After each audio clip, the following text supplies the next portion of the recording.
Welcome to the collector, where I'm a collector. Sunday, y'all. Different day for me, but I supposedly have a guest today. Donny Collectibles, Donny B Collectibles, as seen on Instagram, and see if he comes pounding on the door. Ooh, warm day, right, ya?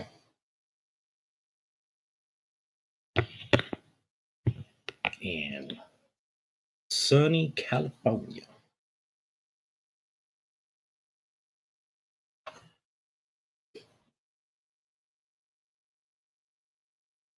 Uh-huh, uh-huh, uh-huh, uh-huh, uh-huh.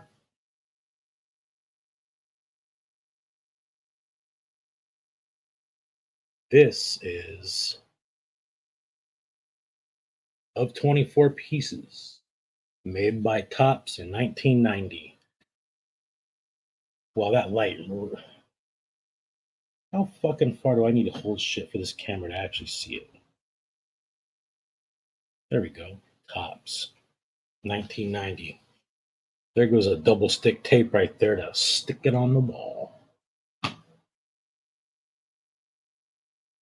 I'm probably going to read from a magazine here in a minute. And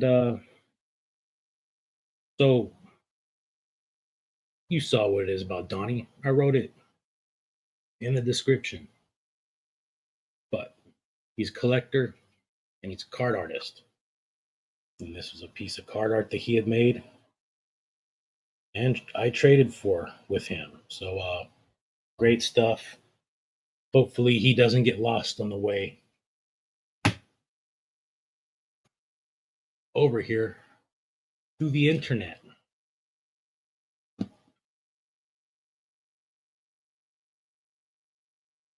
Yeah, so real quick, I feel like I've been seeing a lot of Nolan Arenado lately. And his team, the St. Louis Cardinals, they're doing about just as good as he is. So perhaps a team to watch for in the playoff race.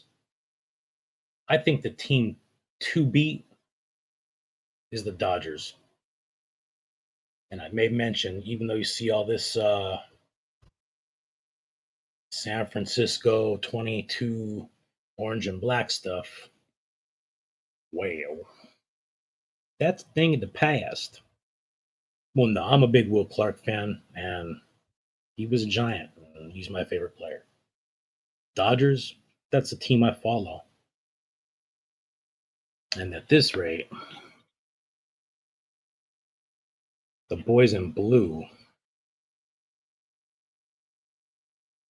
I believe,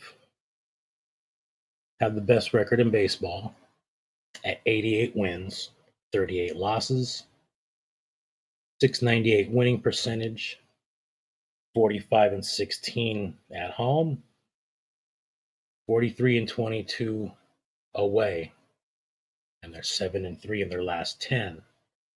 So it seems like the Dodgers have been 7 and 3 or better in their last 10 for some time. Uh yeah.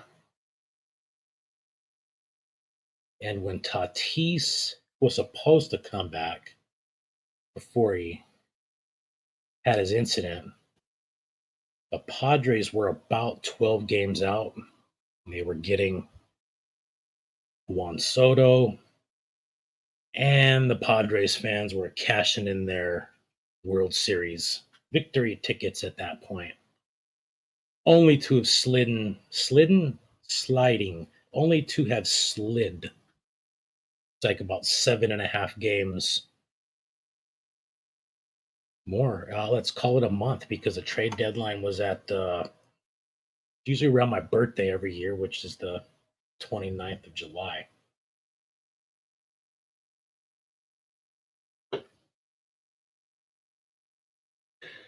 Cardinals 73-54. They got a good 5.5 games up on the Brewers. Cardinals in their last 10 are 7-3. The Brewers are 5-5. So you can believe they've lost at least a game to the Cardinals in that span, maybe two, couple of half games. But they've lost a couple of games in the last couple of weeks in that race, and that race is also including, looks like, the wild card. Oh well, let's see. No, no.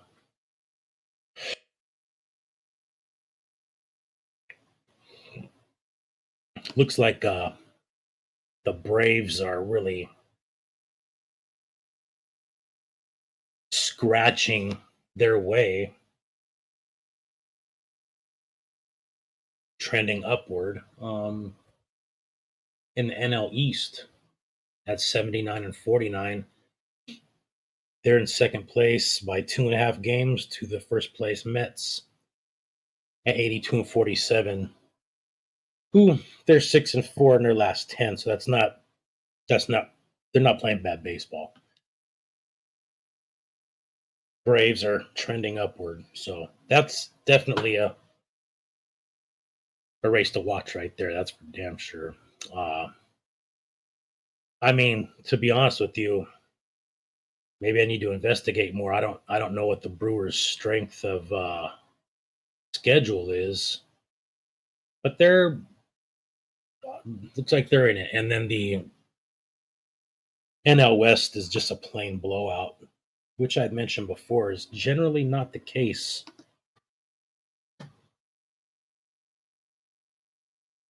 in the National League West. But the Dodgers being the powerhouse that they are, they're not really going away. And in regards to the American League, hey, look at that. The Guardians are, and you know what? Their record at 67-59. Um, I don't exactly know how long they've been in first place, but hey, what do you know? The Cleveland Guardians with the Twins. Oof, oof. So what's going on over there? The AL Central is the top two teams. Guardians are break even at 5-5 in their last 10, and the Twins are 4-6. So it looks like the Twins had a opportunity to, climb back into that one and more than they are. But with the 4-6 record, they didn't make up any ground. So that's what's going on there. What do you know? The Astros are the Astros in the AL West. Excuse me. With the Mariners 11 and a half behind. And it looks like the top three teams in that division, the Astros, Mariners, and Rangers, have been at a 6-4 clip over their last 10. And the Yankees and the Rays, Yankees definitely ahead in first place by 8 games on the Rays. And they've been playing about equal baseball, so not much has changed over there in the last week or two, as is with the Blue Jays. So that one's going to go down to the wire. The Yankees, see how they finish out. But at this point, with 8 games, that's a solid lead. And I say they ride into the playoffs. But yeah, they had the best at one point this season. They definitely had the best record in baseball, and have fallen. Not quite flat, But it looks like they're searching for something to go down.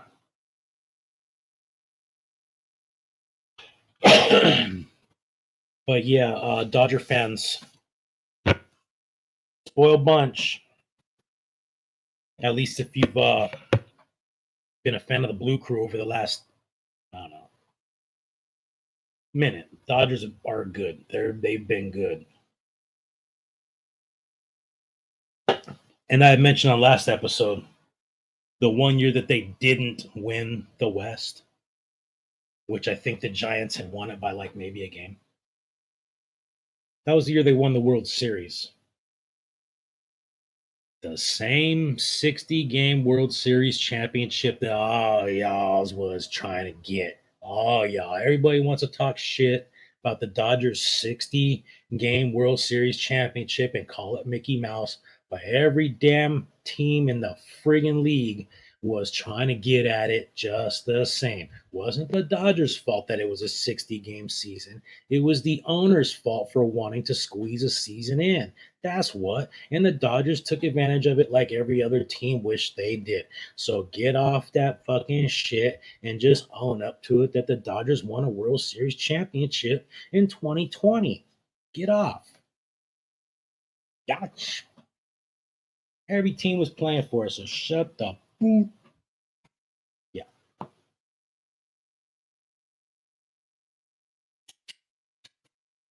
Bet you. Bet you don't have a light switch of your favorite player. So I don't know what got into me today. But it's creeping up on 5. We'll see if our guest is gonna get on it. All right. Well, as I've done in the past, and want to think of something to do on the show that has to do with my collection, then I'll do it. Many people, when I posted this on Instagram, as I used it for a background picture with a few other things in the picture.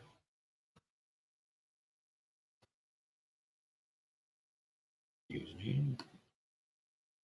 So, anyways, a few people responded like, "Ah, oh, man, I had that issue. I had that one." And when I collected, this is a July 1989. So go figure. That shit's 30 fucking 3 years old. 33. This magazine. And I'm just gonna come out and say it. This was about the heyday. At least it was for me.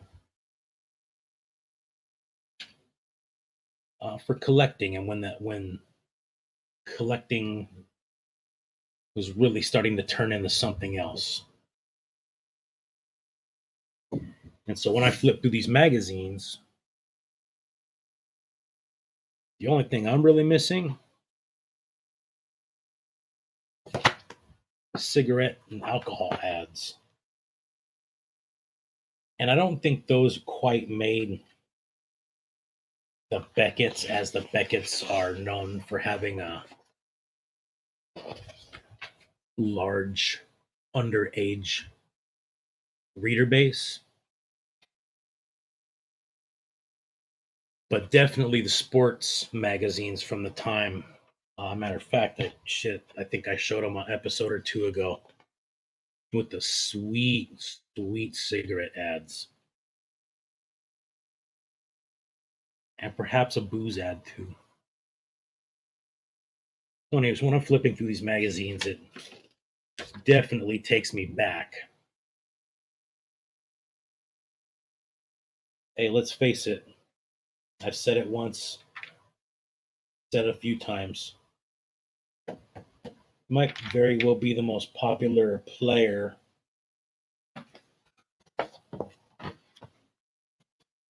from back in the day.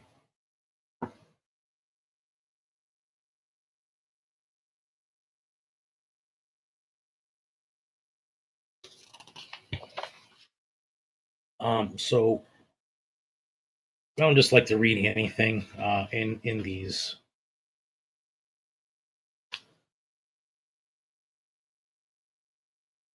I just kind of like to look at articles that were brought up then regarding subject matter and see how it applies to today. Um, in regards to how can I explain this? The ever changing landscape of what the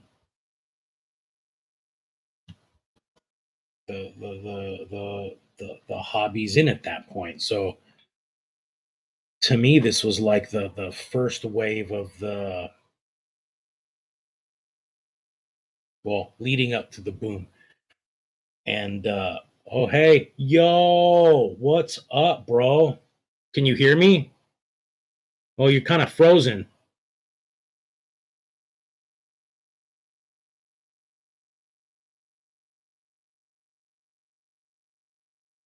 You there?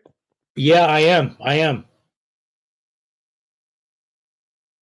Yeah, you're kind of freezing up.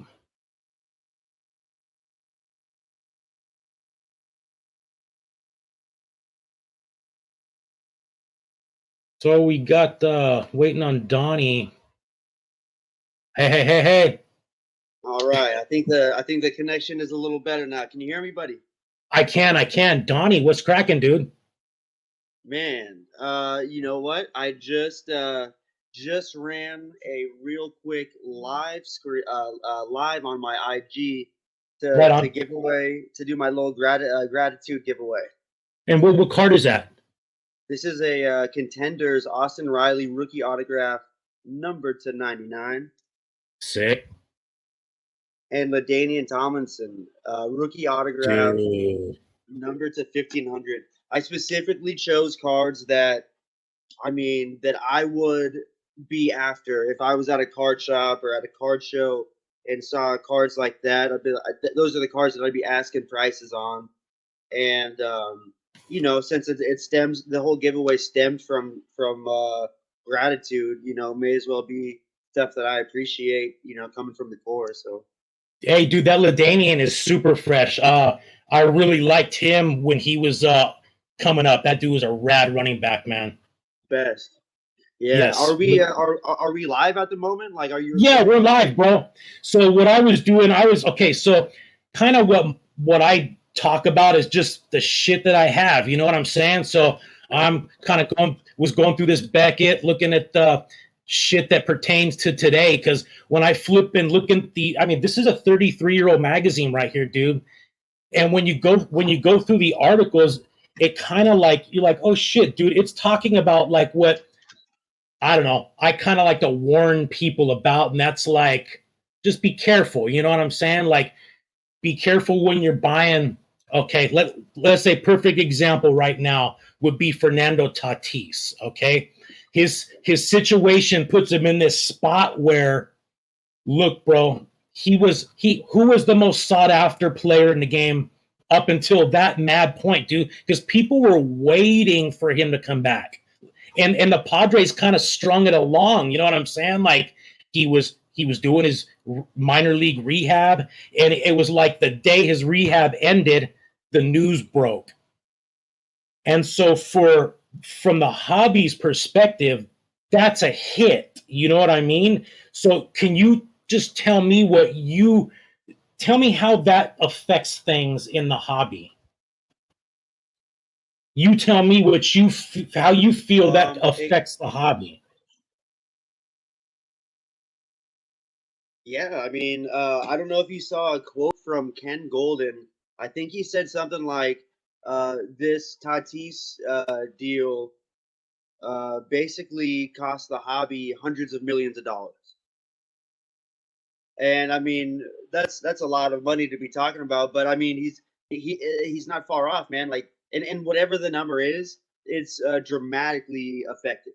I'm I'm personally relieved that I've owned quite a few nice Tatis cards in my life. Ironically, not a lot of them were what's it called, licensed, if you will. Like, so a lot of them were Sure. Panini, but those same Panini cards. I mean, I had, everyone loves like the zebra prism and all that. I had a Tatis zebra prism, and I had like three other variation autographs from Tatis's rookie season. And the dude, I swear, I can remember buying the first one. It wasn't the zebra, but it was one of the variations, and I bought it. Dude, someone posted it for like $35, and this was before he popped off his. This was like before he probably really played much or at all Sure. in the bigs, but they were already starting to kind of pump his stuff out there. Uh, you know, is when they were pumping out all of the offspring kids like Kevin Biggio, Yes. Vladdy, and of There's course, you got Chet. yeah, exactly. And you got like Vlad popped off, Tatis popped off, but Biggio, his market is still very low, and he was in that same conversation Hmm. not too long ago. Yeah. Yeah. But yeah, so I was able. It was posted for like $35. I talked him down to $25. That was one that I ended up holding on to and selling at the somewhat of the right time. There was definitely more of a breaking point, but I was able to get like $300 for it.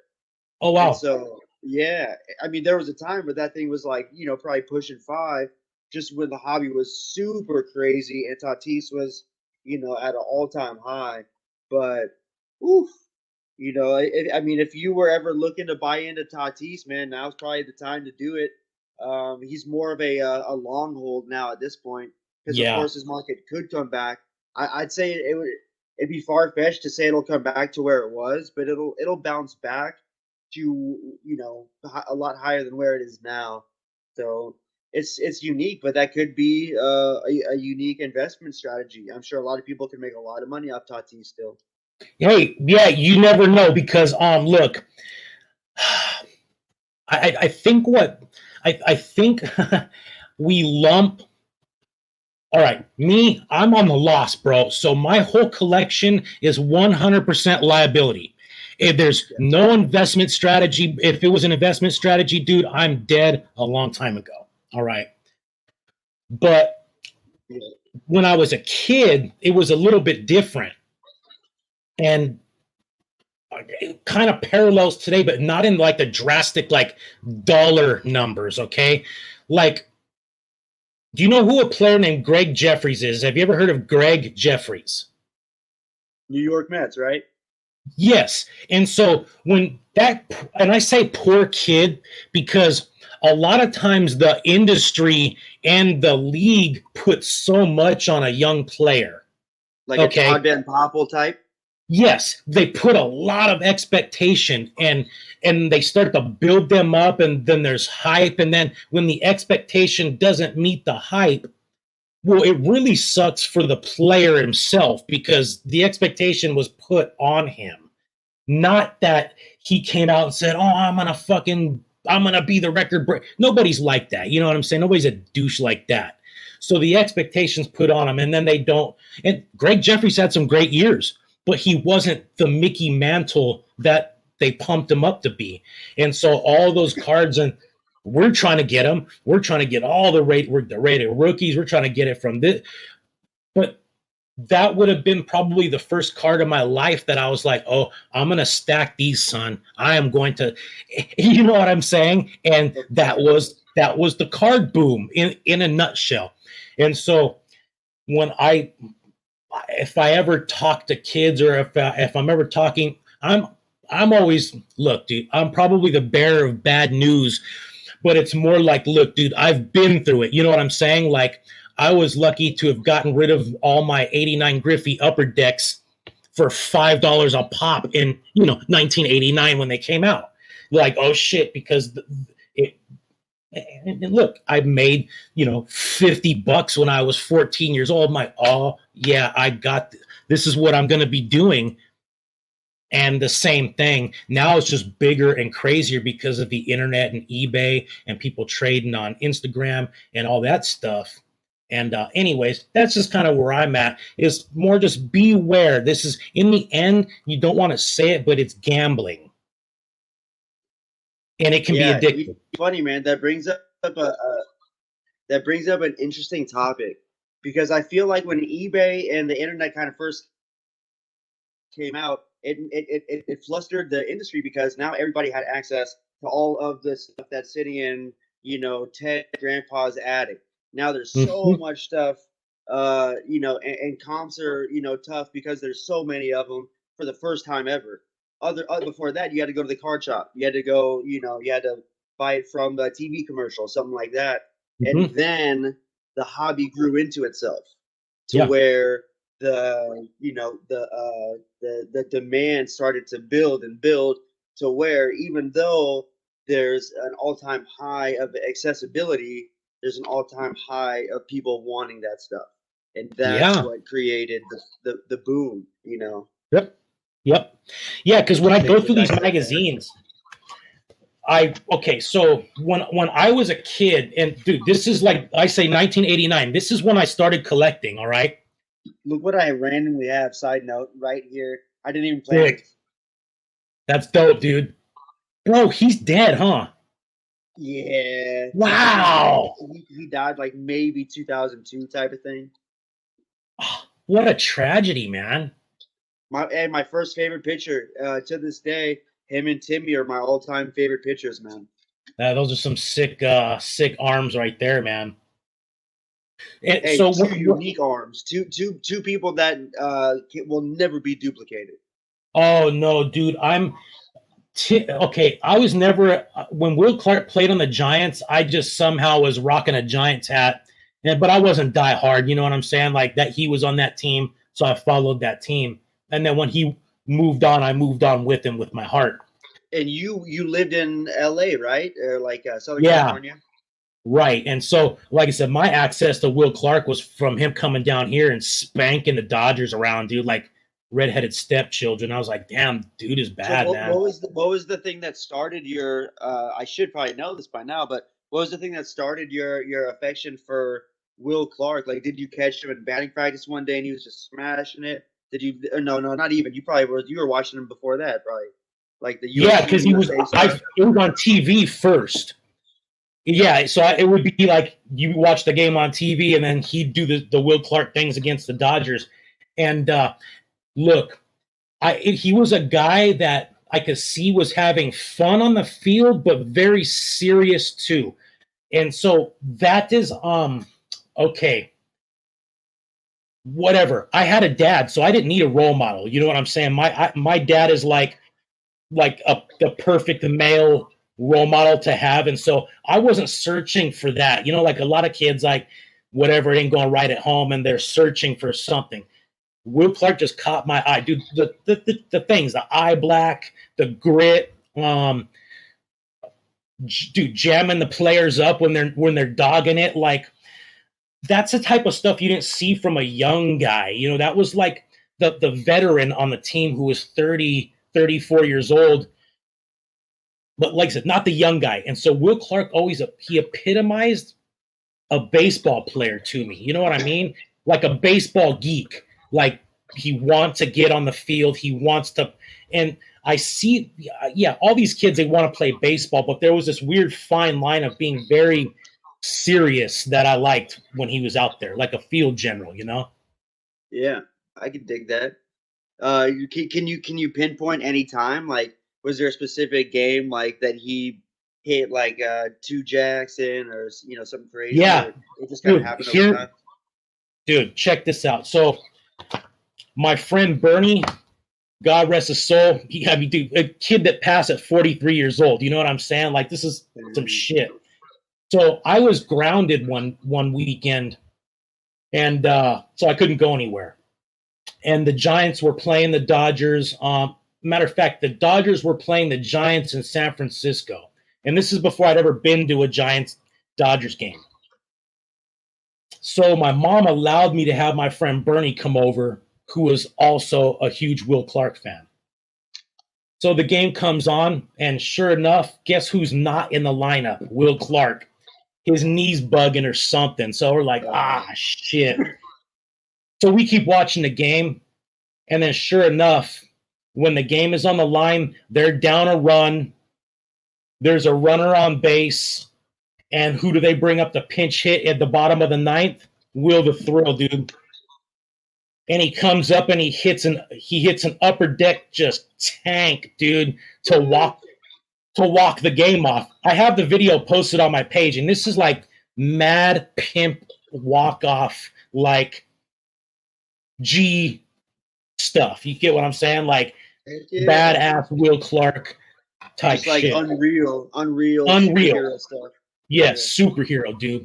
And that was the one, because then it was like, wow, dude, this was like a pinch hit appearance nonetheless too. So that was it. It was intimidating almost. You know what I mean? Like, it was Roger McDowell was the pitcher too. He had a sweet mullet cracking off back in 90. I think it was 1990. Okay. Yeah, that was it. The moment. That's awesome, man. Yeah, because he's like a cowboy, dude, and he really is a cowboy. You know what I'm saying? Like, he is. Like, when I met him, dude is always rocking cowboy boots. Like, no shame. No shame. You could hear it in his voice still. Yes. So that was it. I mean, look at him, dude. That he's just fouling something off right there. He looks badass. You know what I'm saying? And he had the swing before Griffey. Yeah. I mean, I'd like to say that, or I'd like to think that Darryl Strawberry probably was kind of up in there too. Before Will Clark, Darryl had a sweet swing, dude. Like, I mean, both of them are known for like being some of the best lefty swings of all time. I mean, of course, out there with Griffey and stuff. Hey, dude. So you brought up Darryl. Yeah. Now, you have an Instagram page called, is it Doc a Day? Yeah. Okay. I think I know what that basically means. It means you're posting doc fucking shit, right? Yeah. Well, it started out as being like a doc a day keeps the doctor away type of thing. Sure. Yeah, I get it. I think I kind of get that. So, so on top of Doc Gooden, you also, I know you collect a bunch of stuff, but I feel like there's an emphasis on Doc Gooden and Darryl Strawberry. Am I correct when I say that? You are definitely correct when you say that. I could, so without like turning my camera around, this box right here, this entire row is all high end Darryl and Doc stuff. This is Darryl Auto 5-star, 15 out of 15. This is Darryl Auto the next year, the same exact card, 15 out of 15. Just, I get all all good stuff. Yeah, it's all diamond icons. It's all high end stuff, and yeah, there definitely is a specific reason why I collect them uniquely. At this point, it's safe to say I have over 100 Darryl Strawberry autographs, and I have well over 150 Doc Gooden autographs, probably closer to 200. And starting that page, definitely, I mean, I already had a significant collection. That's why I made the page. Yes. But then it just kind of, it made it funner to add to it, to be able to post a new card rather than, a repeat post from way back when. And sure. But yeah, man, it's gotten pretty heavy, and I will say I've been going pretty hard with the Topps Platinum set that just came out. Been going hard, dude. I'm so behind the times on I haven't been buying cards like, oh, that's sick, dude. I mean, this is Gold Wave to 50, Atomic Red to 100, The Doc Atomic Red to 100, Doc Refractor Auto to 199, Blue Refractor Auto number to 70, the Dang. whatever Refractor Wave, yada yada. In fact, do you have a Will Clark base card yet from the set? No. I got you, bro. I pulled one. Sick. I pulled one. I want to say probably yesterday or so. And when I pull a Will the Thrill base card, it ends up in my hits pile for sure. Oh yeah, bro, that's pretty fat. So hey, Donnie, That's are all you you, bro. buying I'm sending it to boxes? you. Are you buying boxes or packs? No, I was buying individual cards for the Doc and Daryl Oh, stuff. I definitely didn't got pull you. all that stuff. But I bought one hobby box that comes with an auto. I got kind of snuffed on that one. And then I mean, really I didn't pull anything out of the other box either. Or actually no, you know what I did? I pulled a Yogi Berra some card numbered to there's like a rose cracked ice refractor or something, number to 75, a Yogi Berra. So that was cool. But yeah, most of it's individuals. But I digress, man. I wanted to just talk about that the platinum set real quick because that shit is just Do it. cool stuff. But what got me starting to collect Doc and Daryl, because I mean, between you and I was born in 1990, so I was Yeah, not watching those cats in their heyday. It's literally sure. impossible. Um, and by the time that I was, you know, 11 and 12 years old, um, you got Doc and Daryl playing on the Yankees, Mhm. and they're, you know, I wouldn't. I'd hate to say like a laughing stock, but they had no respect. I mean, and I remember that because as a kid, I knew nothing about their legacy. All I knew what was current. Because I didn't see their legacy. So Yeah. all I remember seeing like Daryl just looking hella shameful on the Yankees just after getting popped for a drug bust or whatever on Whatever. some other team. I mean, whatever, yeah. Whatever. And Yeah. you could see like the shame in his eyes, like while he's playing, and I'm just like, and I at the time, and I hate to even say it, man. At the time, like I remember thinking like why like what's the hoopla? Like why is everybody talking about this guy? Yeah. And to get the opportunity to learn more about the depths of the history of the game and learning about all of the icons and players who made good choices, bad choices, played well, played horrible. Man, it was remarkable for me to learn more about what they're all about. I mean, Yeah. the backstory is astonishing. You're Yeah. talking about two not even first round picks, literally two number one overall first picks of the draft. Yes. Both of them, both of them rookie of the year back to back. Cy Youngs, home run titles. I think Daryl had a home run title Yep. while doing cocaine. Man, who? What? Come on, Yeah. That's even more impressive in my book, which is not a book that everybody wants to read. But No, I hear.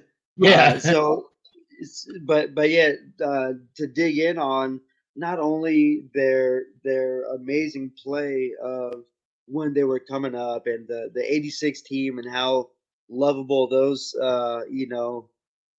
crazy animals were, um, and then and then learning about their downfall and then how they responded from that and uniquely, even to this day, there are two examples, both of them. They're two great examples of how you can respond to a drug addiction. You Right. can let it, you can go to rehab and then 2 months later get a DUI and just kind of keep that lifestyle stringing along, via Doc Gooden or you got someone like Daryl. And I'm not knocking either. Like I love both of them equally the Yeah, yeah, same. One just happens to make better choices in life. That's it. And then yeah, you got Daryl who owns like multiple rehab facilities. He goes around the freaking country slash world, just kind of preaching the good word, I guess. And even though um, to backtrack, I am a recovering drug addict myself. So that's where this story kind of ties in. There was a lot of yeah. relatability to when I got out of rehab myself about 6 years ago now. I had the opportunity to watch and to be completely honest with you, man. Like I was homeless for a year before that, and even before that, I didn't really have cable, so I wasn't watching ESPNs. I wasn't really watching much of anything.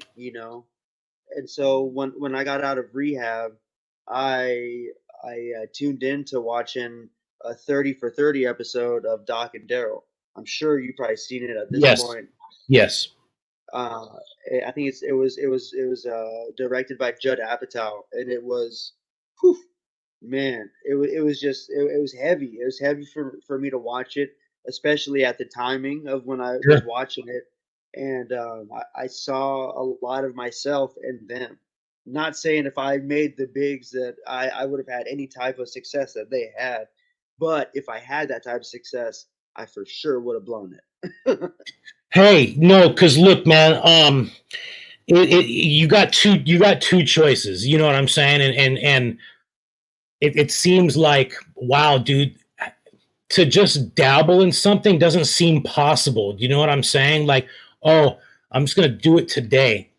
Nah, it doesn't work like that. And like those guys who are even put in a more uh, just a crazier situation, being young, having some bread, being in New York, Well, and all coming of up those. from yeah, coming up from nothing, like they go from having no money to being overnight superstars in freaking New York City. New Come on. York.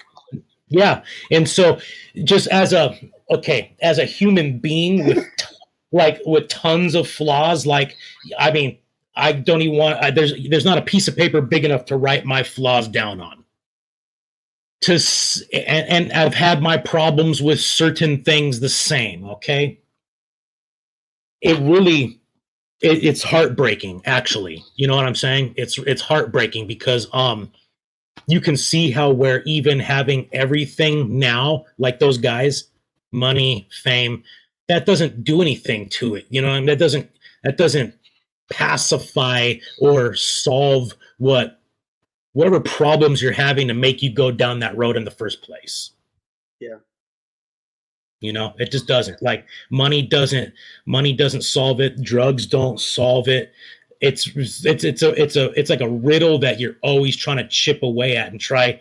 I mean, you fail one day, you succeed 3 days, 4 days, 5 months, you fail for 3 days. You know what I'm saying? Like, it feels like it's just always a constant struggle trying to keep it together. Yeah, man. Yeah. So just there's so much relatability and all that, and it's man, it's still I can't lie to you, man. It kind of pains me when to see people kind of knock their name still. I mean, I get it. Trust me, I get it. I totally get it. If I didn't see that 30 for 30, who knows what I'd be thinking? Right. Of course I would know by now. I'm sure I'd know more about him, being that I got back into the hobby big time and all that. Yeah. But yeah, man. And you and I both we make card art, and I Yep. can't tell you how many people have jokingly said to me, "Oh, you should make a Daryl Strawberry card with cocaine in the background." It's just like that shit ain't funny to me, man. And yeah, like I said, I get it, but I also, um, you know, I would love to see a world that uh, would see the beauty in all that they, and especially Daryl has done, since 1989, and since 2000 or whatever. But yeah, it's just not the world that we're living in, man. And Well, no, because look, like, okay, who is it? Do you know who Chael Sonnen is? UFC guys. You don't. Okay, so I probably watch more UFC than I do baseball. Period. I mean, I oh wow, okay. hardly watch baseball. I watch these guys pound each other's faces in. But one of the main commentator guys was a former athlete. Long story short, he has a really successful podcast and he talks about the fights. But one thing he never does is he never talks shit about a guy that just lost the fight. Okay.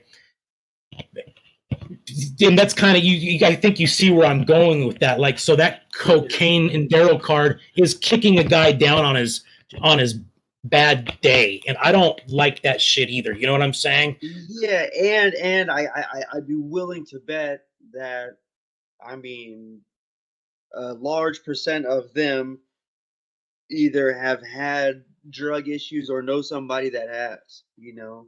And Yeah. so I wish they could imagine somebody making fun of their uncle for a decade or 3 decades about some stuff from 20 years ago Right. after they won rookie of the year and after they did all that crazy stuff. Yep. And like I said, man, like, and as a former drug addict, it impresses me more that they were putting up those kind of stats while getting, kind of inebriated, if you will. Yeah. I mean, Yeah. Because how it's could true that that people. that couldn't possibly be a performance enhancer? No, I mean, maybe in one and in some weird, crazy world, like it just makes you more in tune to be able to have a different type of response time. But man, most people that would not help them in any sporting situation. No. No, to be hungover and all freaking cracking out on freaking cocaine. Hell no, dude. That's no way to come to the ballpark, man. No, and hey, and imagine having 300 of the or more of the baddest chicks you've ever seen every night trying to holler at you. Like, good luck, Oh man. yeah. Oh Good yeah. luck. Bro, we will never in our lifetimes have that kind of temptation. Yeah.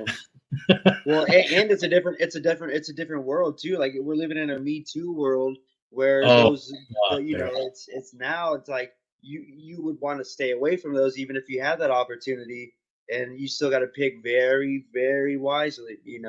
Way different. Yes, sir. Hey, that's what happens when things move too fast, man. Like I just look. Never mind. I'm not even gonna go there. That's a whole different topic for another day. Fucking crazy, dude. But hey, check this out. Remember this? This seems like so long ago. Wow. Yeah. You know what I mean? This was like eons ago in the card art realm. There was a few different styles ago. There's a lot of people that have never even seen a floral piece of mine. That's really weird. Right.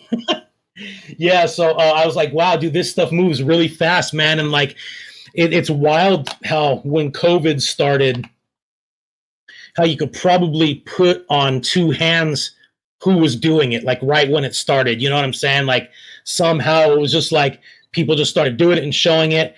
And then you look today, I can't even keep up. Like everybody and their mom's Well, cutting. there's well over 200 card on it for sure. Yeah. So wow, I wouldn't even know that one bit. So that's cool that you keep up on that. Well, yeah, we have a couple of different, or we have the sports card art gallery that me and KK do. We haven't been as as on top of it as we once were. I mean, obviously, life evolves, and in all honesty, man, like it's been such a blast. Getting to know and getting to work with so many different artists. But I mean, man, like it's not all candy canes and rainbows, man. Like No. it hasn't been a blast to work with all of them. Like Yeah. it's Yeah. been a blast to work with a vast majority of them. But yeah, man, it's sometimes it's a lot of work with no return. Sure. which is totally fine. Like, we didn't start the card art gallery to, to make monetary gains from it by any Yeah. means, but um yeah, it never really got, like there's no sponsorships born from it or Right. anything like that. So, mainly I like to get on there, probably 3-4 times a week and do some nice, like, an hour's worth of story shout outs and and try to get, at least one post up a week, something like that. Which I know, before we said, post once every day or two, but we still try to keep it around for sure. Some people dig it, all the ones that have been keeping up with it from since the get. But I do want to take a second to also showcase this bad boy. Oh wow, dude. Yeah, how about that, dude? The Big And Apple Daryl, bro. so I've talked about this on more podcasts than I can count. Sick. You play a significant role of me getting started with card art, man. Awesome. Yeah, I mean, you never know how, like, all this stuff is gonna shake out, but so my card art story begins. I mean, if you want to say, when I started getting, cards drawn up of, like, comedians and getting them signed and stuff, but I Hmm. wasn't making card art at that time. I was just commissioning, the artist to hand draw it. Yes. Flash forward, I started auctioning off work from Card Killer, and that started popping off, very, very well. And I've said it many times, man. Like, when I see KK's work, like, I, I mean, I'm very impressed, and when I see it, I nothing about it screams I could do that, because clearly Sure. he's been working with that medium for, the better part of a decade, Yeah. even before he was making his own cards. So it never seemed realistic that I could add to that, and there was very few other card art options at that time. I Sure. mean, even I don't even think at that point you were making card art. You were making a bunch of cool sports art and, like, baseball Yeah. art and some of the dopest character drawings and stuff. Um, but then people wanted to start having their work showcased on my page, and I was all about it. And two of the my favorite pieces that were sent to me early on. This one was sent from Third and Art, Dan, and I mean, it might have been in the same week or same month. You sent me this, man, and Yeah. dude, man, I can't even tell you how much I appreciated it and still do. And I spent hours, man, hours just looking at it, and I swear I looked at them and treasured them the same as if it was like a pack pulled 101. And I kept looking at it, and I'm like, man, how can I add to this? How can I add to this world? How, like, and I start questioning myself, because I've never been a great drawer. Even Sure. right now, I'm sure I wouldn't be able to draw very well unless I took Sure. extensive lessons, yada yada. So I didn't know if I'd be able to cut out stuff, which is, much much different. So, yeah, man, I just damn near would study them, man. Like, just study the layers and then decided to just kind of give it a shot. And I had a Yeah. bunch of old iconic base cards that were worth $0 and 0 cents. And I think I started with a Tim Raines card, one of the old, I think it was like 1990 Donruss or whatever it was, but it had his name Rock Reigns on it, which I liked, Sick. and so made that.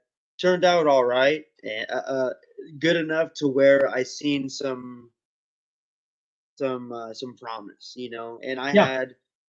I had far from, like, the tools I should have had. I Sure. bought I bought Oh my goodness. I bought like a cheap X-Acto set from Chinatown for like $5, and it Yeah. was so bad. But I mean, I made it work enough, but it was like, man, it was like almost using like a scissor blade to cut out. Yeah. Yeah, it's like I guess I'll give it a shot, man, until I get some better. Yeah, so gave it a go, man. Bought some materials that, I don't know if it's gonna work or not. Like Yeah. there's no book Oh, on saying, hey, this glue will work best. This material will give you some better pop. There's none of that. yeah. So so my dumbass goes out and buys some crazy glue and some Right. other. So hold on. Is it safe to say you got a proper toolbox now? Uh, I wouldn't call it a toolbox, but I definitely got the proper tools for sure. Okay. There you go. Right on. Safe to Yeah, say, that's pretty man. slick. Well, what I like about it is it's okay. And all right. So you know me, I've been making art forever. But what I like about being creative is that there really is there's no singular way to do it. Okay. And to me, that's constant change, and that kind of keeps you on your toes a little bit. You know what I mean? Because the Yeah, one thing I never want to do. All right, okay, just hear me out.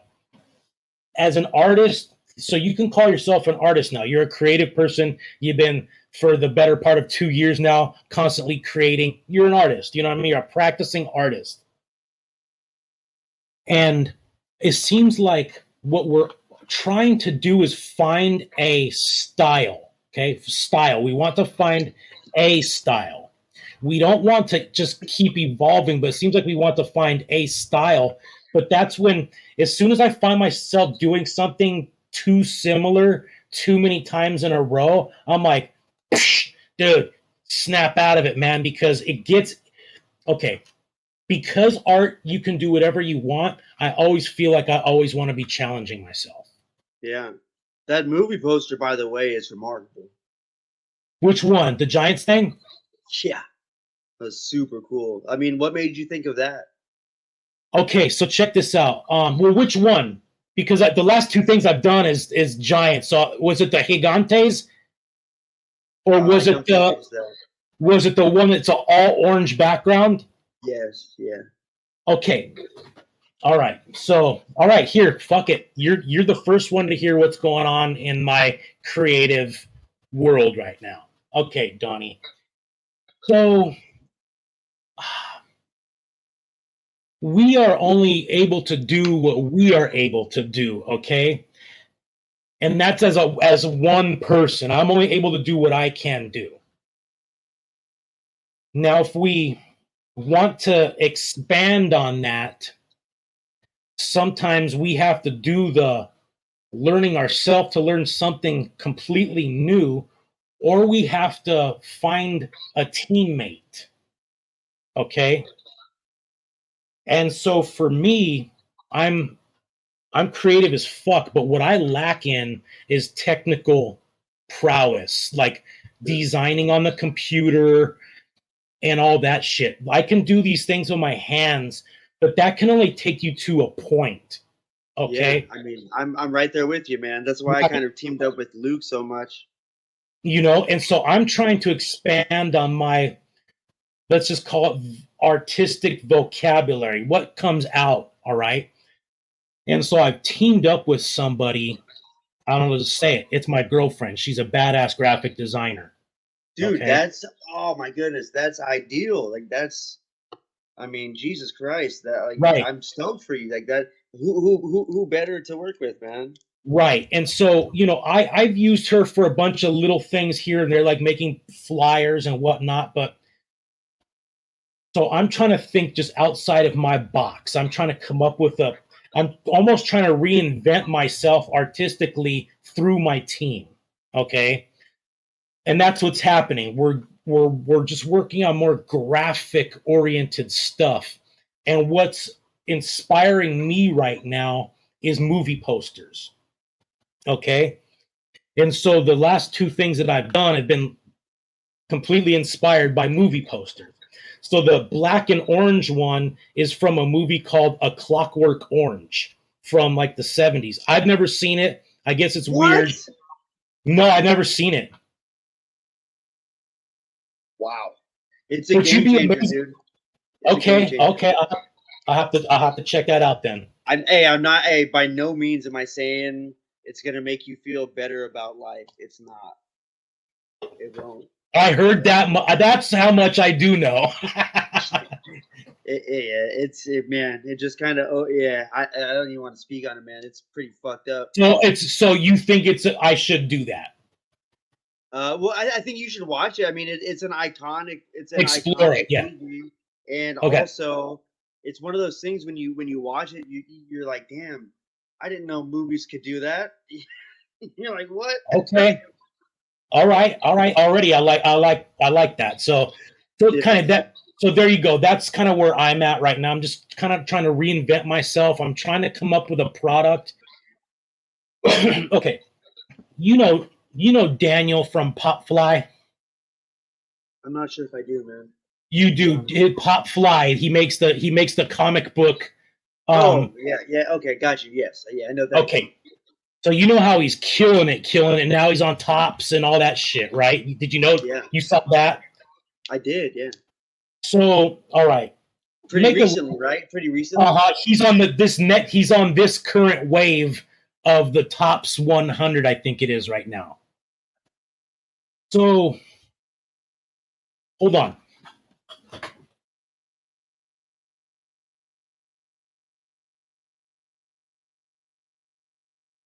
Oh wow, that's sick. All right. So, let me tell you something about this. This is the very first Pop Fly print that he made. Okay, this was the initial offering to the world. Okay, now I knew him before he was doing this. I just remember because we were fellow artists. Okay, and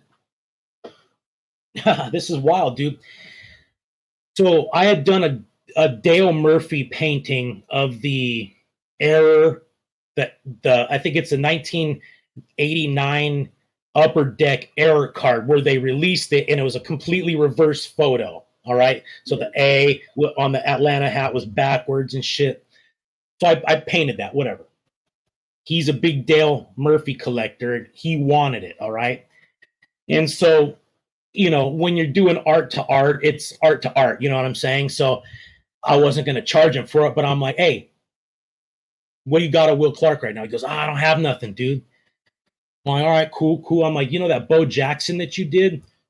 And the Bo Jackson that okay, so it was like a cell in the comic books. Like when you're reading the comic book, it's broken into sections. Yeah, yeah. So Bo Jackson was like if it was just one section of the comic book page, and he made the Bo Jackson in a cool comic book style. All right. I'm like, hey man, I'm like, I think I want something like that of Will Clark. I said, make me a comic book cover of Will Clark, and then I'll send you that painting. Oh wow, look at you, dude. So you helped birth his whole campaign. I was like that grizzled old batting coach that Yeah. that got him with his elbow a little bit lower in his stride. You get what I'm saying? And so what happened was it took him a long time to get to that because his old man had died. And so he was in this really kind of bad funk. And then when he was kind of, not you never look, I don't know. I'm lucky enough to still have both my parents. I can imagine that you never truly get over your parent passing, okay?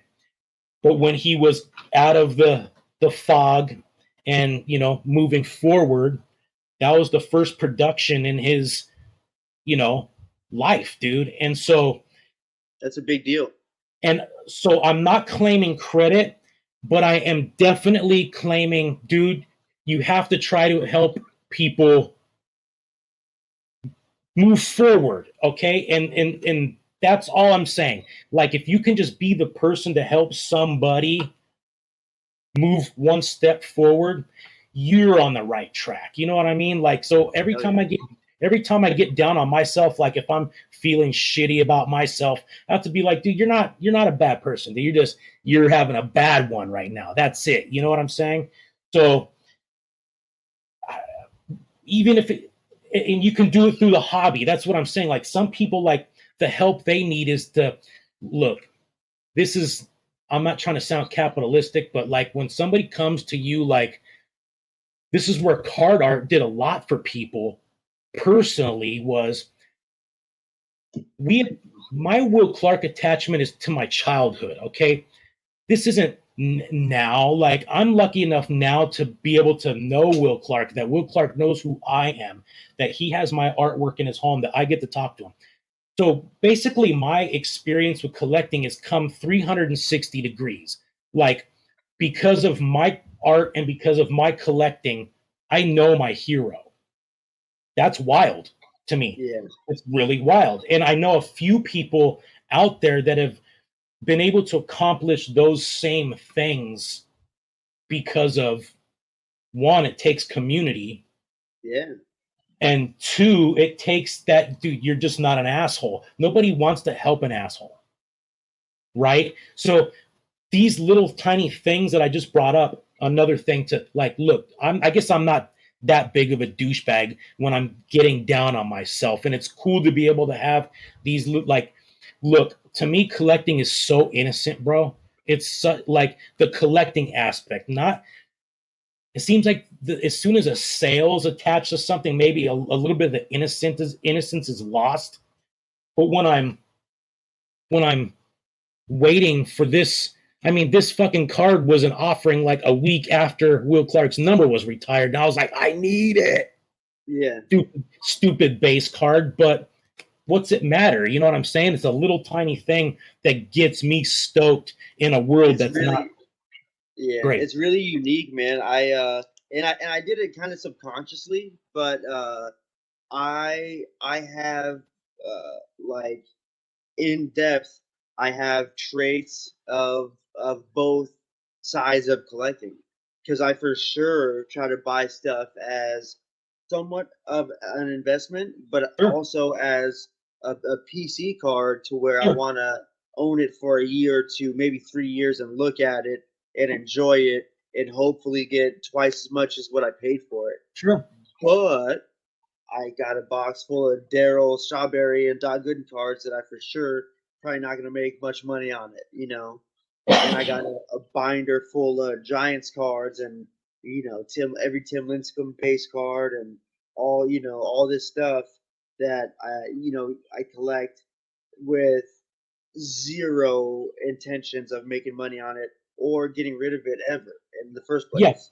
yeah, no, Um, I'm not judging anybody trying to make some freaking change to help them out in life by selling cards, but by no means am I disrespecting that. I just know that like when bro, when I was a kid, got real crazy with grading stuff. oh dude, and when I was a kid, you were look, this is what the Beckett looked like. It said it gave you a low end and it gave you a high end. The high end was what made me as a kid learn to grade my own cards, because when you go in there like, oh man, I want 1750 for this, he's like, dude, it ain't even squared up. What does that mean?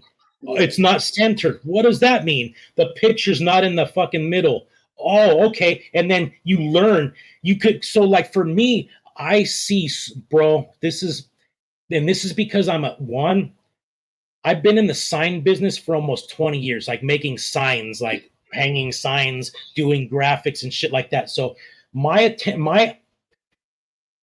I can see when things aren't level or straight, and it's a problem, okay, of mine. Like I could see a car driving down the street at 50 and be like, homie's graphics are down a quarter inch on the left side type shit. It's kind of an anal thing, you know. But yeah, I just learned how to self grade cards when I was young. Sharp corners, nice fucking picture with no dots and shit on it, square all the way around. And that also is on the backside too, where it's centered. And so even then, it was like, yeah, it was grading, but it wasn't technically grading. You know what I mean? But way like, yeah, way different. And so as a kid, when I'm 14, I'm learning the business end of this. And by the time I'm 15, I'm already seeing how skeevy it is. You know what I'm saying? Like when I go in there and the guy is trying to pull one over on us, and like I said, by the time you're 15, you're already hip to getting. So You're like, what I'm year? not. What year was that? If you don't mind me Oh, asking. no, it was so I got in 19, so I started collecting in 89, and then I would say by the time 91 came around, I was a little bit more savvy So that as by that time, I mean, you got to experience two like that was a whole another significant boom. mhm. That was the junk era, the junk wax era when the Griffey, the Upper Deck Griffey came out, and everybody's like, gotta have that. Since I gotta have that, I gotta have everything. Yeah, and so it was You got to literally see so both of that. that Griffey came out in 89, and then like I said, by 90 I'm starting to look at things a little bit different. I have my Will Clark collection, which was a non-negotiable, but every other player was on the block. You know what I'm saying? And it was kind of cool to Yeah. experience that, and then it was kind of cool to experience the negative aspect of when you thought you had something and none of it's worth anything. And so that's where the grading to me comes in, where okay, I get it, like you're only getting the best of the best, but at this point I'm looking at graded cards that are like 10s, and I'm like, wow, dude, I can already see that thing's a 16th heavy on going to the right. And so even the cards that are graded high aren't. And so I'm jaded to the industry. Yeah, And you're not I, lying, man. You're not lying. yeah, I'm jaded to it. And so my brain is like, look, dude, the only thing that's safe, like for real, guaranteed, are Hall of Fame players. Okay, once they've made it to the, but then if they've made it to the Hall, it's too late. So that's where the risk is. You have to take the risk, or you're too late. And that's how it is with everything. And I'm not a risky guy that way. And so that's how come I never got into the game of flipping, like investing in the car. And look, like I said, I got no issues with it. It's just I'm not that risky guy, and I'm always trying to promote just watch yourself. Well, I am a risky guy to an extent for sure, being a former drug addict. But I wish that I would have went harder in the paint for Austin Riley. I saw a lot of special in that kid, and I mean, I bought a couple of rookie autos, and for me, that is somewhat going hard. Investing in, Yeah. because at the time, my guy was Ronald Acuna. Yes. I was buying up all his stuff. He was already somewhat proven. Everyone knew he was good. He's of course he's gonna get better. Yeah. But Austin Riley was that secondary guy. Well, really for a while it was Ozzy Albies over there was the secondary For guy. sure. And then Austin Riley was that third tier guy that kind of was good, but like he wasn't, ethnic, and he wasn't, he wasn't like a fun fan favorite, but he's a workhorse, and he just kept killing it. And I mean, I took notice to it for sure, and I bought two rookie autos, which I recently put on a sale post. I think now might be a good time to try to unload them. But I bought two rookie autographs for, man, at the time like under $40, and I mean both of them. I mean both of them they comp out higher than 150 at this time, just like that. So if I Oh, yeah. if I would have if I would have stuck to it and invested in him like I did with Acuna, that margin would have been crazy. Because like I said, Acuna was already expensive. I was buying it, but it was already expensive. That Right. Austin Riley stuff was for the low. I mean, but even $40 for like a rookie auto, like that's not that cheap. Like that's still like No. that's a better investment for a rookie auto for sure. But it wasn't Yeah. like it wasn't your Pete Alonso rookie auto that was selling for 150 or 120 or whatever. Yeah, I So can kind of see this Austin Riley guy as a what do you call them? Like a sleeper almost. You know what I mean? But is he more than a sleeper now? yeah, definitely. I mean, because now he's proven it for like multiple years, and it just like he's just getting consistently getting better and better every year. Yeah, I just took a look at his stats right now, and yeah, so He's he's money, dude. this year he looks like if he can just finish out the season playing the rest of the games, he's going to have a better year than last year, which last year was a bitchin' fucking year. World Series year for them, right? Right. And so okay, obviously not that many people had a great 2020, but then his 2019, his rookie season was 19 jacks. So he's definitely yeah, he's definitely a solid player that doesn't seem like he's gonna tail off too much. And it's one of those things, man. I know it sounds stupid, and it doesn't always lead to success. But watching that dude in bounty practice, man, was a significant thing to see. I went. It's funny in 2018. I've shown this.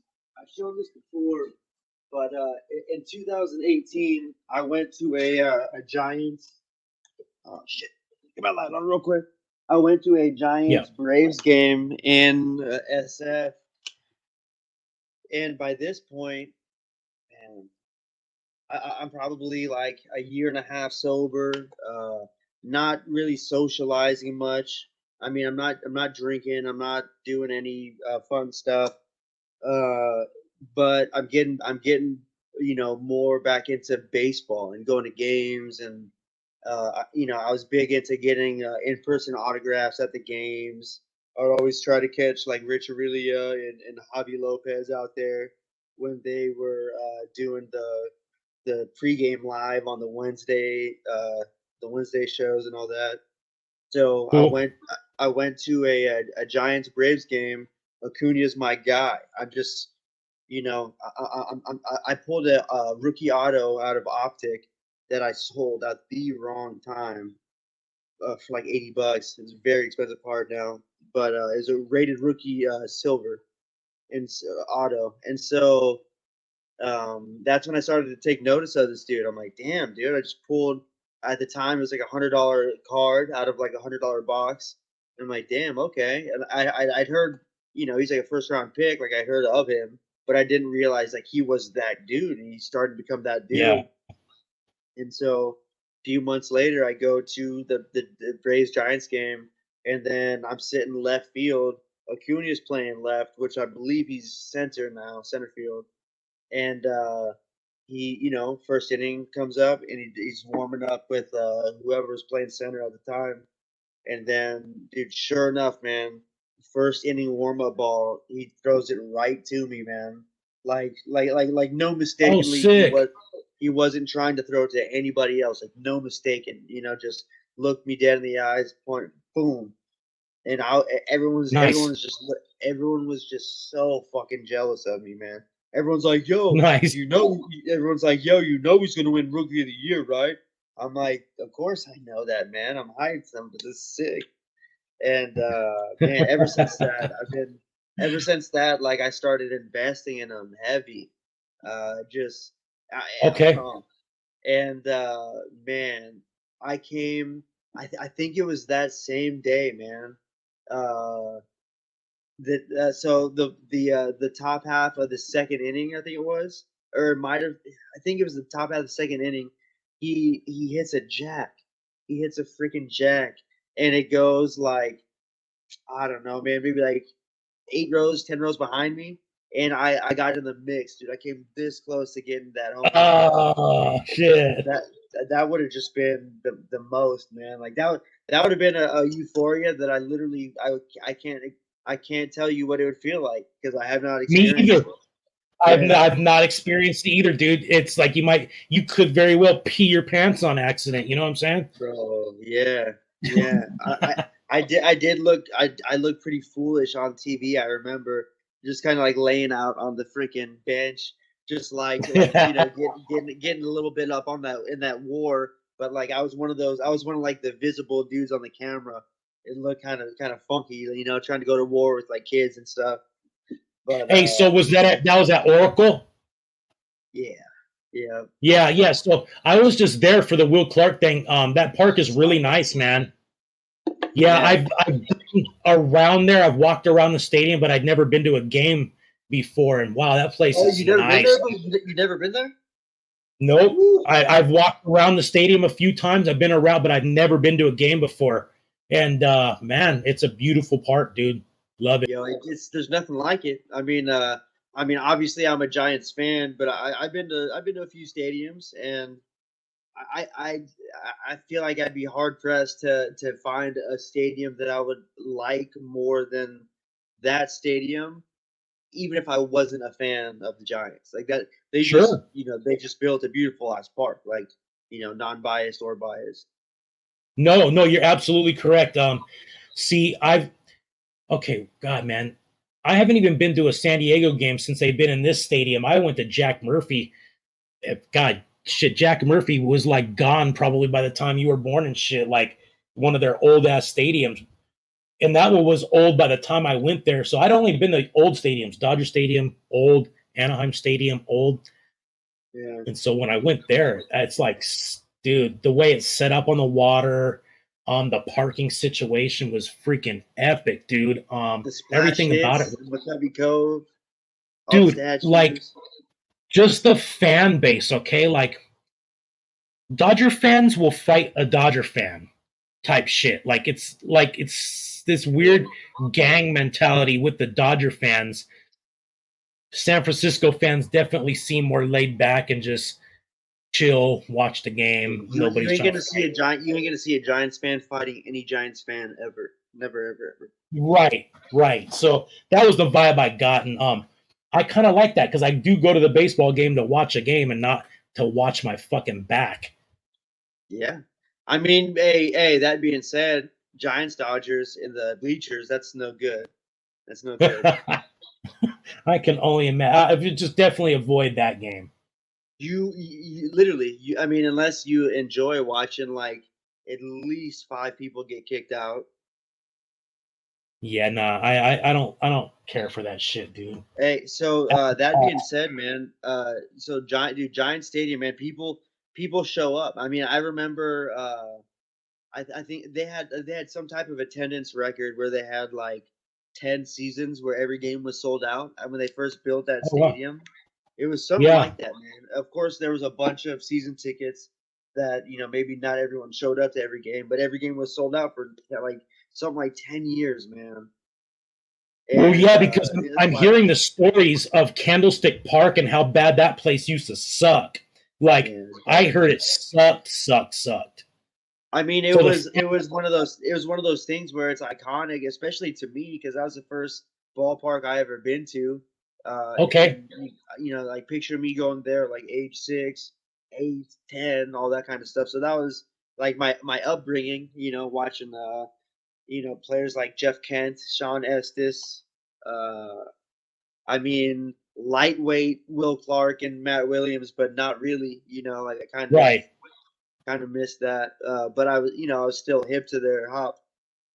But yeah, that being said, man, all this attendance stuff, like man, I went to the A's game the other day. My buddy pitched, yeah, dope. but yeah, my buddy pitched the first pitch at the A's game, and dog, I've never seen an attendance problem like this in my life. I mean, I understand that they're the laughing stock. I get it, dude. But I mean, I went and watched Devin play, or he didn't play, but I went to the game when the Twins played the Yes, A's, and I swear they were writing articles at the time about how how funny or like the laughing stock that the A's are averaging like 7,000 fans a night bad. a game. Bro, do you know what they're averaging right now? What? 3 grand? 3,000 fans a night. And guess what? There's rumors that they're lying about that because they're taking one of the other night they And posted their attendance to be like 5,000 people, and then someone that was at the game posted a picture of the stadium at that exact time, and it's like yeah, like 5,000 people. Is like, where are they? shit. There's Well, probably like less than like 500 people there. it looked like some dude was up in the empty stadium getting his freaking the other Yes, day. Did you that see was like the game. That was the game before I went to. Damn, that's so so funny. at least somebody was winning in that stadium. I mean, yeah, I don't know. It sounds like they're trying to get him in trouble, man. They're trying to investigate him and all that stuff. I mean, Hey, who knows? But I think his zipper just broke, dude. something like that. That's Yeah. it. She's just helping him fix that crap. But yeah, that so it's funny about that is this. I hear the fans whine that, oh man, we don't want them to leave, Oh, dude, they're going, bro. but you don't They're leave the going. They're game. not giving him any reason to stay there. No, no way. Yeah, yeah. So where do you think they're gonna go? I've been hearing Las Vegas. I think they already have a. I think they've already have a plot, dude. I think it's already been approved and everything. I think it's gonna stay in Oakland. Oh, okay, that's good for the fans. Yeah, But yeah, I'm not 100. I'm not 100%. I'm not up to date on it. That's just me talking to someone who was, and yeah, and I asked him his opinion. He's a big Ace fan. He's the opposite of me. He's an A's fan with a secondary love for the Giants. I'm the Giants fan, sure. and I like the A's. I asked him, I'm like, so are you sad to see him go or what? And he's like, no, man. Like they need a new stadium, man. That shit sucks, and it's bad. Like it for sure is bad. But like when attendance just gets that low and lower and lower, it's like, it's just foreshadowing for sure. It's like, Hey, well, check this out, man. Like, if they didn't, if they didn't, this is the worst possible thing they could have done going into this season was get rid of Chapman and Olsen. I mean, that's it. those That's were it, dude. if anybody was coming to the ballpark at that point, it's to see those two guys, and then they literally send them back in. Bro, I mean, I went to the A's game, dog. I like the lineup was pitiful. It was fucking pitiful. I'm not sure if you are cool with swearing on the podcast, but No, no, it's all good, bro. Yeah, yeah, dude, it was pitiful, man. Like, and it's funny because like while I'm filming while I'm like trying to get a shot of my buddy about to throw the first pitch out, I'm sitting right by where the players go out from the clubhouse to the dugout, and you got your autograph hounds, but it's different. It ain't autograph hounds trying to get money. It's like the little girls that want like the ball signed by like the whole team and Sharpie yes, type of shit, which is dope. That's my type. That's my shit. Like yeah, that's yeah, for yeah. real, I hear dude. you. I That's hear for you on real.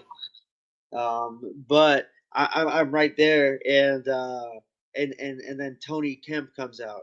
I think he's related to Matt Kemp. I want to say that. Okay, sure. And even if he's not, he's one of the A's better players, which is Sure. literally not saying much. I think no Okay. one's bat. I don't think anyone's batting over 250, bro. Like it's bad. But anyways, he was coming out and signing and stuff. So I just bought this hat at the stadium because I didn't have an Ace hat, and then so I had him sign it. Okay. Cool. Uh, just for kicks. Why not? Yeah. Why not? Hey, well, Happy like you there. said, the little girls getting a ball signed, dude. That's pure, bro. Like when Pure. I was Love a it. kid, and even when my son was a kid, when you're that young, everybody's cool. That gets to stand on the field. You know what I mean? Like, oh shit. When I was a little kid, every Dodger, whether the fucker was batting 300 or 170, was cool because they're a pro. You see them on Oh yeah, the TV. best. It The is. best. It's still bigger than life when you're a little kid, and that's pretty rad about that. Hey, so your friend, is he a comedian? Yeah, man. His name is Jeff Dye. And you being into UFC and all, I'm sure you know who Brendan Schaub is. Yeah, yeah, totally. Um, yeah, man. So Brendan Schaub has a bunch of podcasts these days. Okay. One of them's called The Fighter and the Kid with him and comedian Brian Callen, and they Yeah, I started know about doing that. yeah, they started doing live shows and whatnot, and then that's what got him into doing comedy, stand up comedy. Brendan Schaub. So obviously he's rubbing elbows with all the comedians now, rather than Yeah. being thick into the UFC. But he's got a UFC podcast too, so Okay. he's got multiple. He does like they do. He's got like a food truck. I think it's like Food Truck Diaries or something, where he Yeah, does yeah, one yeah. I on know that. ones. Yeah, all that kind of stuff. So that being said, Jeff Dye has become a fixture on their podcast. Oh, right on, dude. Yeah, and so it's funny because I hadn't gotten a chance to talk to this specific thing with him because at the time it was plotted to be different, but they had a podcast. It's called 12 Packs with Jeff Dye, where they just like drink beer, open up, packs of cards, and just kind of shoot the shit, which is awesome. I mean, it's like my kind of podcast for sure. Um, but they were all excited because I guess it was supposed to move to like Brendan Schaub's main channel, and Uh-huh. for some reason I saw them post the new episode, and it was not on that new channel, and they ended up having to start their own channel. So I'm very curious to see what happened with that. But from what I understand, like he was getting like very. I mean, the people that are in his podcast are the producers from Brendan Schaub's network.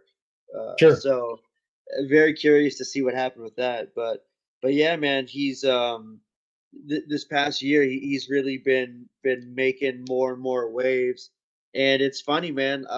Like I'd be lying to you if I told you like that's my friend from way back. I've known him for like maybe a year, uh, Sure. and I know him. It's kind of a funny story, man. He came and played at our comedy club, and I knew he had a Ginter card. I knew he was in that set. Uh, I mean, the set maybe came out. I don't know, less than a year before he came. Maybe like Okay. half a year, something like that. And so I bought up a couple base cards and like two or three relic cards because I love getting Allen and Ginter relic cards signed by Well, those comedians. are rad. Oh, the best. And Oh, I so do. I do. I see those. You get those signed. They look sick when they're signed, man. yeah, let's see. I did get a couple slapped up of the Burt Kreischer and the Tom Segura, but I mean I had like way more than that. Some I don't post. Like I don't know if you know the Sklar brothers. Yeah, totally. Yeah, this is Yeah. one of them. I got both. This is Randy Sklar. I have Michael Rappaport somewhere, Oh, but hell yeah, dude. love rap. And so yeah, here Yeah. goes Jeff. Oh, hell yeah, dude. So What a trip I they're bought. making comedians. What's up? Oh, I said trip out that they're just putting comedians on the cards. That's pretty rad. Oh yeah, I thought so. And I didn't really know they existed before I started working at the comedy club. I mean, I knew about Ginter and they had like entertainers and stuff, but I didn't know they specifically had comedians. So I brought a couple of those to get signed. I was kind of stoked on it. Even though like much less stoked than when I got like Burt Kreischer or Tom Segura to sign it. Those guys Yeah. are just like on the Yeah, Mount those are legends, Rushmore. dude. Yes. Yeah, they're the Mount Rushmore of comedy. So, but I was stoked, man. Like a new comedian to add to the set. I've heard good things. Didn't at that point I hadn't even heard his comedy. And he came and he was fucking funny, dude. Like Okay. very noticeably funny. Way Okay. funnier than most people that come through and headline that I've haven't seen before. Okay. And That's dope. yeah, and so my buddy Jim is the club photographer, and he's taking pictures. Or he's getting ready to take pictures with Jeff, and he's seen that Jeff brought a box of cards with him to sell after the show because he Oh had Ginter shit. cards. Yeah, and I think Ginter sent him a bunch, so he used it as Sure. merch, which is Yes. perfect. Like Yes. they all should do that. I've been telling them for years. And so he brings them, and then the photographer's buddies with me, and he's like, oh, there's a guy here that makes custom cards, card art, and he showed him my page, and he's like, wait a minute, I've seen this stuff a bunch on IG, right? He's like, yeah. He's like, this dude works here. He's like, yeah, man. He's one of the servers here. And so he fucking had him come get me, and I went up to Dope. the room, yeah, and I had him sign the relic cards, and he was hella hyped that I brought him there, and we just kind of vibed Sick. off each other because we knew who each other were and stuff, and just had like a real impactful like 20 minutes, if you would. And he for some reason he asked for my number, and so we text back and forth every once in a while, and he'll drop comments every once in a while. And I sent him. I ended up sending him a piece that he commented on. He liked my Conseco, the '86 Donruss rookie piece that I made, so I sent that Fat. to him. Yeah. Well, is he a Bay Area kid? No, Seattle. He's a big like Griffey fan and stuff. Big Griffey guy. Sick. Yeah, right on, dude. That's cool, Donnie, because look, I have mostly negative stuff to say about social media, because it is mostly bad, but like there are aspects to it that are actually really, really good. Okay. And Yeah. this being one of them, what you're talking about right now. Okay. See, like, okay, I've always been pretty much a solo fucking player. Okay. Like me and teams, Yeah. been kind of hard that way because I'm a dickhead like that. So being in communities, I've never really been part of them. I used to skate, so I guess there was a skate community, but you're just only hanging out with your skater friends, and then you end up getting blinders to everything else, and so you're only skating, you only have attitude, and you're in that lump, okay? Yeah.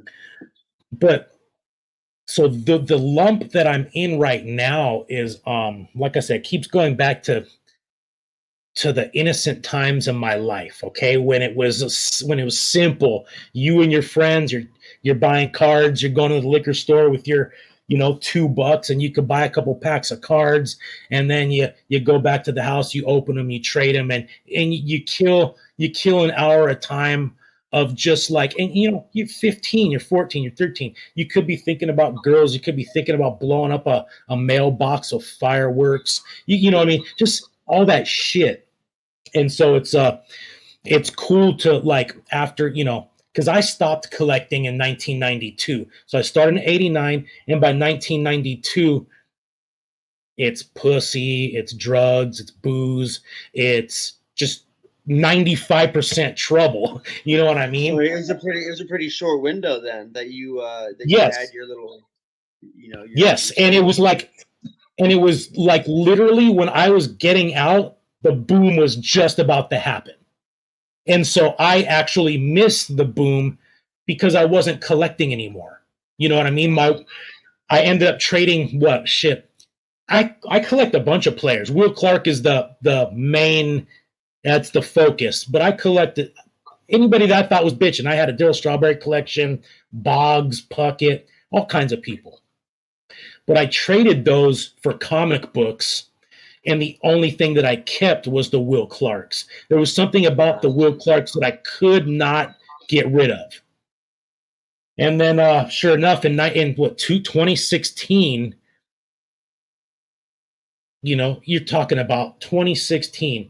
That is so many years of fucking dumbass jobs and bills and getting married, getting divorced, shitty divorced, weekend dad, all these things. And then for whatever reason in 2016, I'm like, I'm going to explore cards again.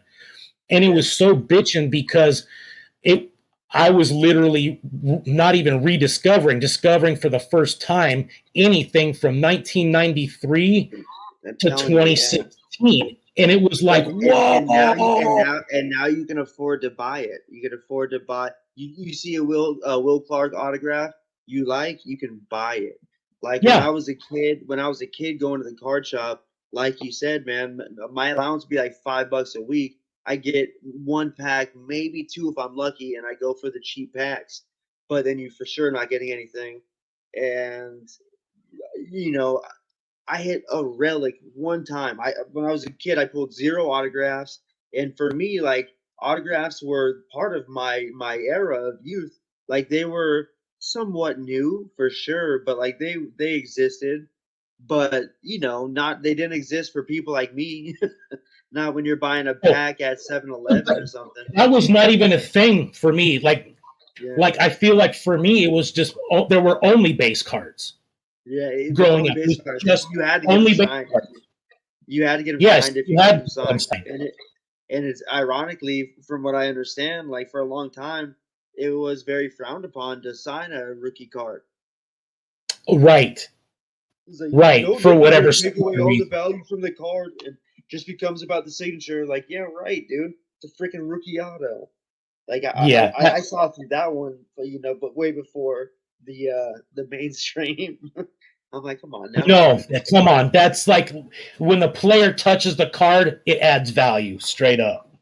Yeah, like there's definitely some things I had to learn the hard way growing up. Like, I mean, when I was a kid, dude, it only made sense to get your ball signed and Sharpie. Like, it didn't even dawn on me that ballpoint would be the ideal method. So I'm over Yep, here like, yep, I'm game ready. Got my Sharpie. yep, It's got the yep, MLB logo on the Sharpie, so I'm good. yep. Yeah, uh, definitely do. Like, look, I'm gonna tell you a story that really only a couple of my friends know about. And it's in regards to getting autographs because when I don't know, when I was 15, 16, I had a friend that was like 18 or 19 and he had a car and he's who would shuttle us around between Anaheim and Los Angeles. And so one time the Giants were actually in town and we were hoping to get some Will Clark or whoever we could get and we were straight up at the hotel. oh shit. Yeah, and so we're in the lobby of the hotel and there's this little black kid. It's like fucking just imagine Kevin Hart but a little kid. And so this is like 11 o'clock at night. So it's fucking late. All right. And we get in there. This little kid's in the lobby. And he acts like he knows us. He's like, hey, what's up, guys? And we're all way older than him. Okay. He's probably like 10. And he starts rapping to us. We're like, hey, what's up, little dog? This, and that. We're like, hey, isn't it a little late for you? He goes, nah, it's good, man. I'm waiting for my uncle. Who was it? I'm waiting for my uncle Mike. We're like, oh, okay, cool. He goes, yeah, my uncle Mike's on the Giants. We're like, what? He goes, yeah, my uncle's Mike Felder. We're like, oh shit, I know who Mike Felder is, dude. And so we're like, oh hell yeah, we're gonna chill with this kid. You know what I'm saying? So we're just basically babysitting him in the lobby. There's no adults or nothing, dude. So we're just kicking it with him. Crazy. Hey, nowadays would never happen. No. And then maybe 20 minutes later, he looks up and coming down the escalator is, I swear to God, dude, the entire Giants team minus Will Clark. Minus Will Clark. Okay. And so the little kid, he looks up and he's like, Uncle Mike, Uncle Mike. He starts screaming and Mike sees him. He's like, hey, what's up, little dog? And then Mike he's like pushes his way to the front of the escalator and he goes like this. We're talking the managers, third base coaches. Like I said, everybody but Will Clark. And he stops everybody at the bottom of the escalator. He's like, hey, stop. Can you guys sign for my nephew and all his friends? And dude, we sat there and dude, everybody, man. And while we were doing this, it was funny. Matt Williams, and it was at the time the shortstop they were bringing up named Mike Benjamin. They kind of snuck away from us while we were. Fuckers. They snuck away into the bar, Fuckers. but I saw that shit, dude. And so when we were done over here, and everybody went back to the lobby to sit down, they're like checking their shit, like, oh, what, dude? We got everybody. I walked straight into that bar, and I sat directly in between Matt Williams and Mike Benjamin because they left a seat open between them. And I just took my cards. I went like this, like a blackjack dealer. Wow. I spread the cards out on the bar counter, and they just looked at me kind of funny, like, who the fuck does this kid think he is? But they grabbed the pen, they signed everything, and as soon as Matt Williams was done signing the last one, he pointed at me, he goes, get out of here. And that was that, dude. And I went out, I was like, what? I got like 3 Matt Williams. Oh shit, I still got one of them. It's right. Hold on. Oh, here we go. Right here, dude. Dude, that's so funny, man. Dude, check this out. 1991. That's crazy. Hey, even to this day, he still signs diagonal like that. He has a great signature, dude. But yeah, so what a great night. And so we're in the lobby, blah, blah, blah. And so we're between the lobby and where we parked the car on the street. And so all my friends went up to the street, and I'm just like, oh man, this is bitching, dude. I'm looking through all my stuff. And maybe 50 yards down the corridor, I see Will Clark walking in with a lady, okay? I'm like, oh, yeah, dude. So I got my Sharpie, I got my card, I'm walking up there slowly. I go, hey, Mr. Clark, can you sign this for me? He turns around, he grabs my card, he grabs my pen, and sure enough, one of the other autograph seekers that wasn't from my group came running 100 miles behind me, bumped into me. I bump into Will Clark. Will Clark, the Sharpie goes across his hand, and he hands me the card, and he looks at the other guy, and he goes, don't even ask. And then that was I was in, dude. And then I ran upstairs to where all my friends were. I was like, dude, you never fucking believe what happened. My friends are like, this happened? I'm like, yeah. They're like, bro, there goes the fucking guy's motorcycle right there that bumped into you. Let's go see what's up over there. So we walk over there. That dude had left an entire bag of memorabilia, a duffel bag full of memorabilia on the dark side of his motorcycle. My friend grabbed that thing and we were gone. And that was payback for fucking it up for me, dude. I'm not proud of it to this day, but payback's a bitch. What was in it? And so that was my chance to get a Will Clark autograph, and it got blown big time, dude. And so, anyways, as an adult, I was lucky to like be able to like be invited to meet him. Did he remember that story? Did you tell him? You must have told him. No, not because you know what? Look, man, I guess maybe I could tell him because I didn't even hate him afterwards. Like I didn't hold it against him one bit. Like I wanted to kill that kid though. Yeah. But in regards to Will Clark, he had my pen, he had my card, and then all hell broke loose. And like I said, missed opportunity. Did he not sign it at all, or did he just like was there a line on it? No, the line went on his hand, bro. Sharpie on his hand.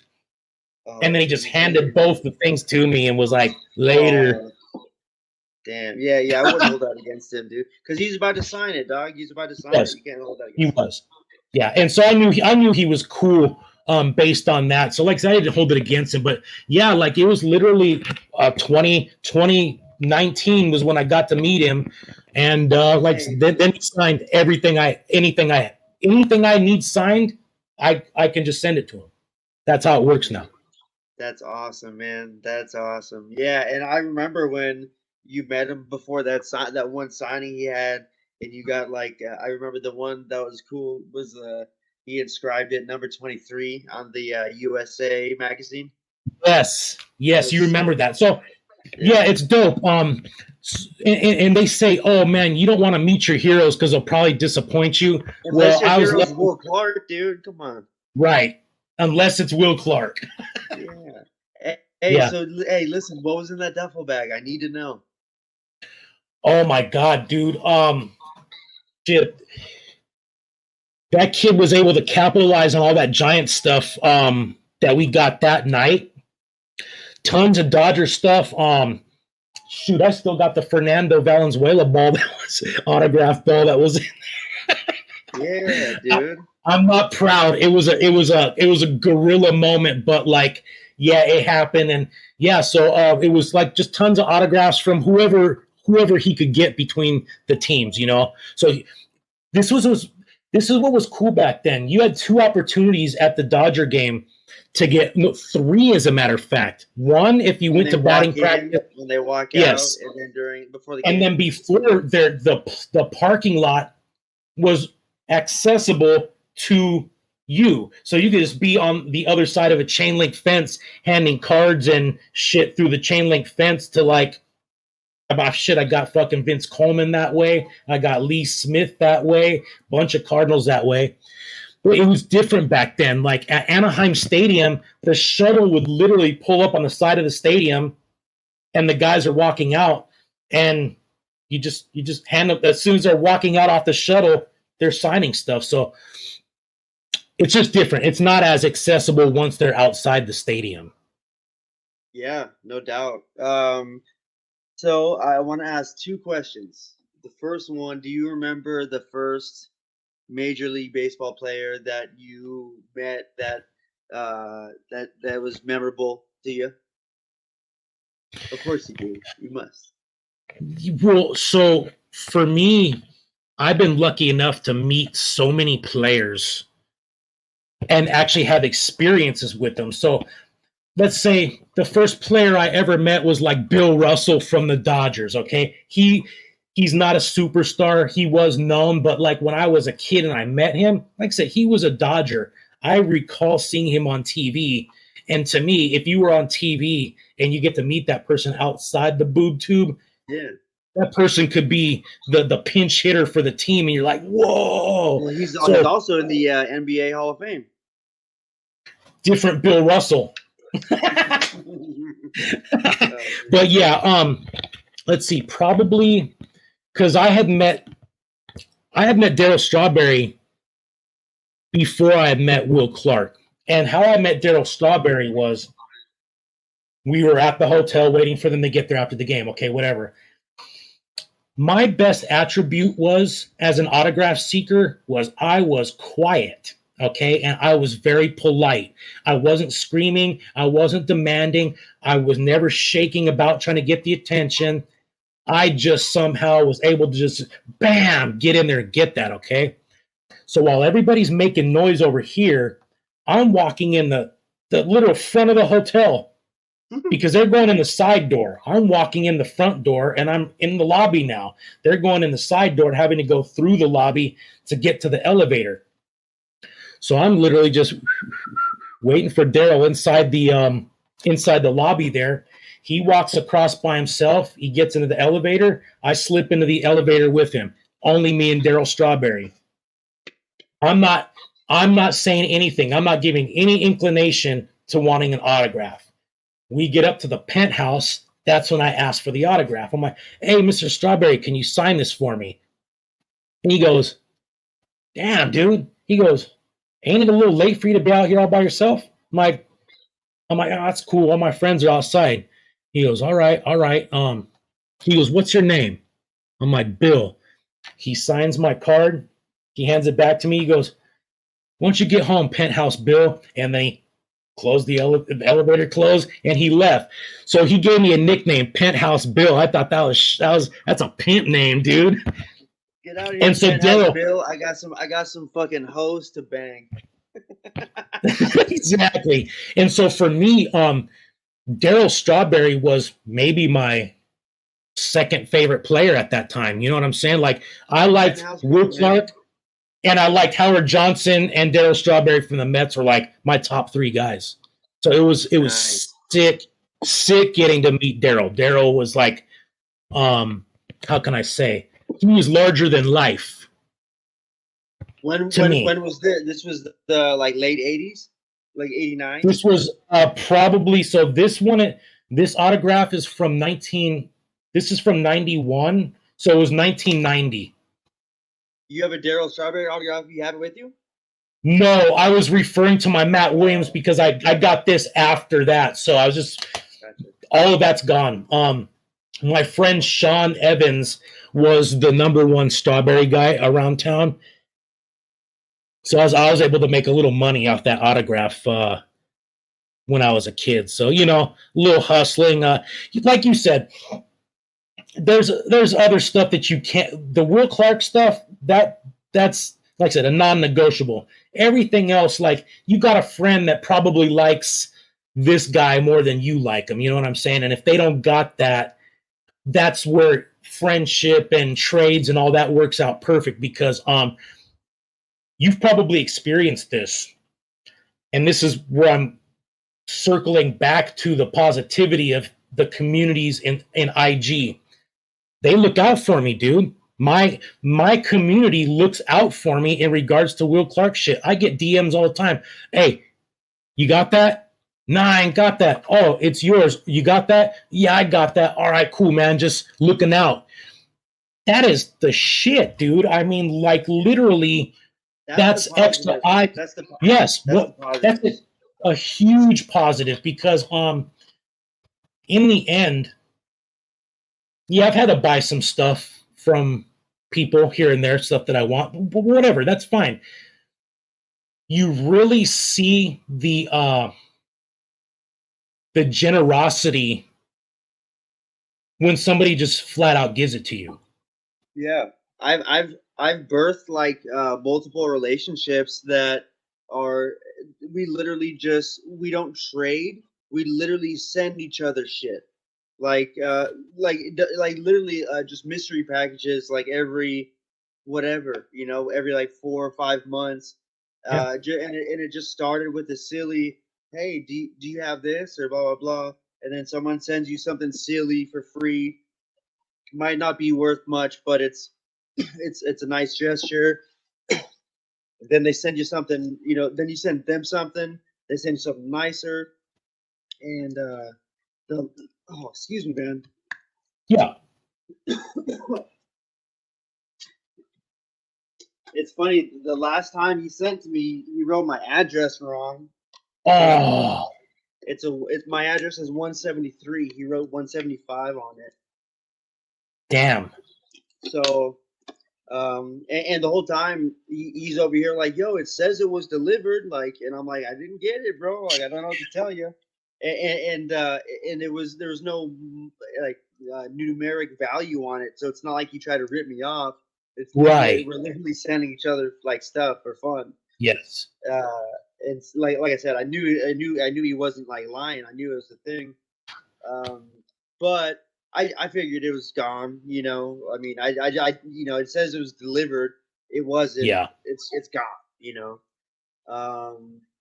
I do believe the house, and it's so funny to think because I'm sure it was 2 houses down. You know, when it Yeah. happened. But I mean, it said 175. Like, how the hell do they know it's supposed to go 2 houses down? Yeah. Um, but I do believe they brought it back to the post or whatever. They gave it back to the mailman. They sent it back to that dude in wherever the hell he lives, and then he sent it back to me. And one of the coolest thing, and it's funny there wasn't like a bunch of stuff in it, but there was one thing that stood out that was pretty awesome. And I was considering getting one the other day when I seen one available, and it is PSA 9 Oh, Daryl Strawberry coin. hell yeah, dude. That is wow. That's a clean fucking coin, bro. Slick, huh? I like, PSA 9. I like that slab. Those are really bitchin' slabbed, actually. Yeah, man. Like the actual coin slabs, those are cool. Oh yeah, dude. That's hot, bro. I like that a lot. Dude, I'm so glad that it made its way to me. Like that would have been a bummer. And until it arrived to me, I didn't even know what was in that package, man. And like I said, Sick, dude. it was like a couple base cards of Daryl and Doc, and then this bad boy. I'm like, damn, like this is cool, man. So check this out. Do you know who the baseball card vandals are, right? Oh yeah, they're cool. Okay. That was the So first card art technically I'd ever seen, but it's more like comedy, really. right. So I met those guys a couple years ago at a baseball art show in Los Angeles. And anyways, they're so when you can get the attention of somebody like that to just up and send you something for your collection, that's fucking dope. Okay, because they got Yeah. 150,000 followers. You know what I mean? Like they're big. And so one day they're from St. Louis, but they're out here in L.A. now. But when they go back home to St. Louis, they were one of them was in a car. Was it an antique store? He said that's what it was. It was an antique store. And he goes, so yeah, dude. So when I get back home, I got something for you.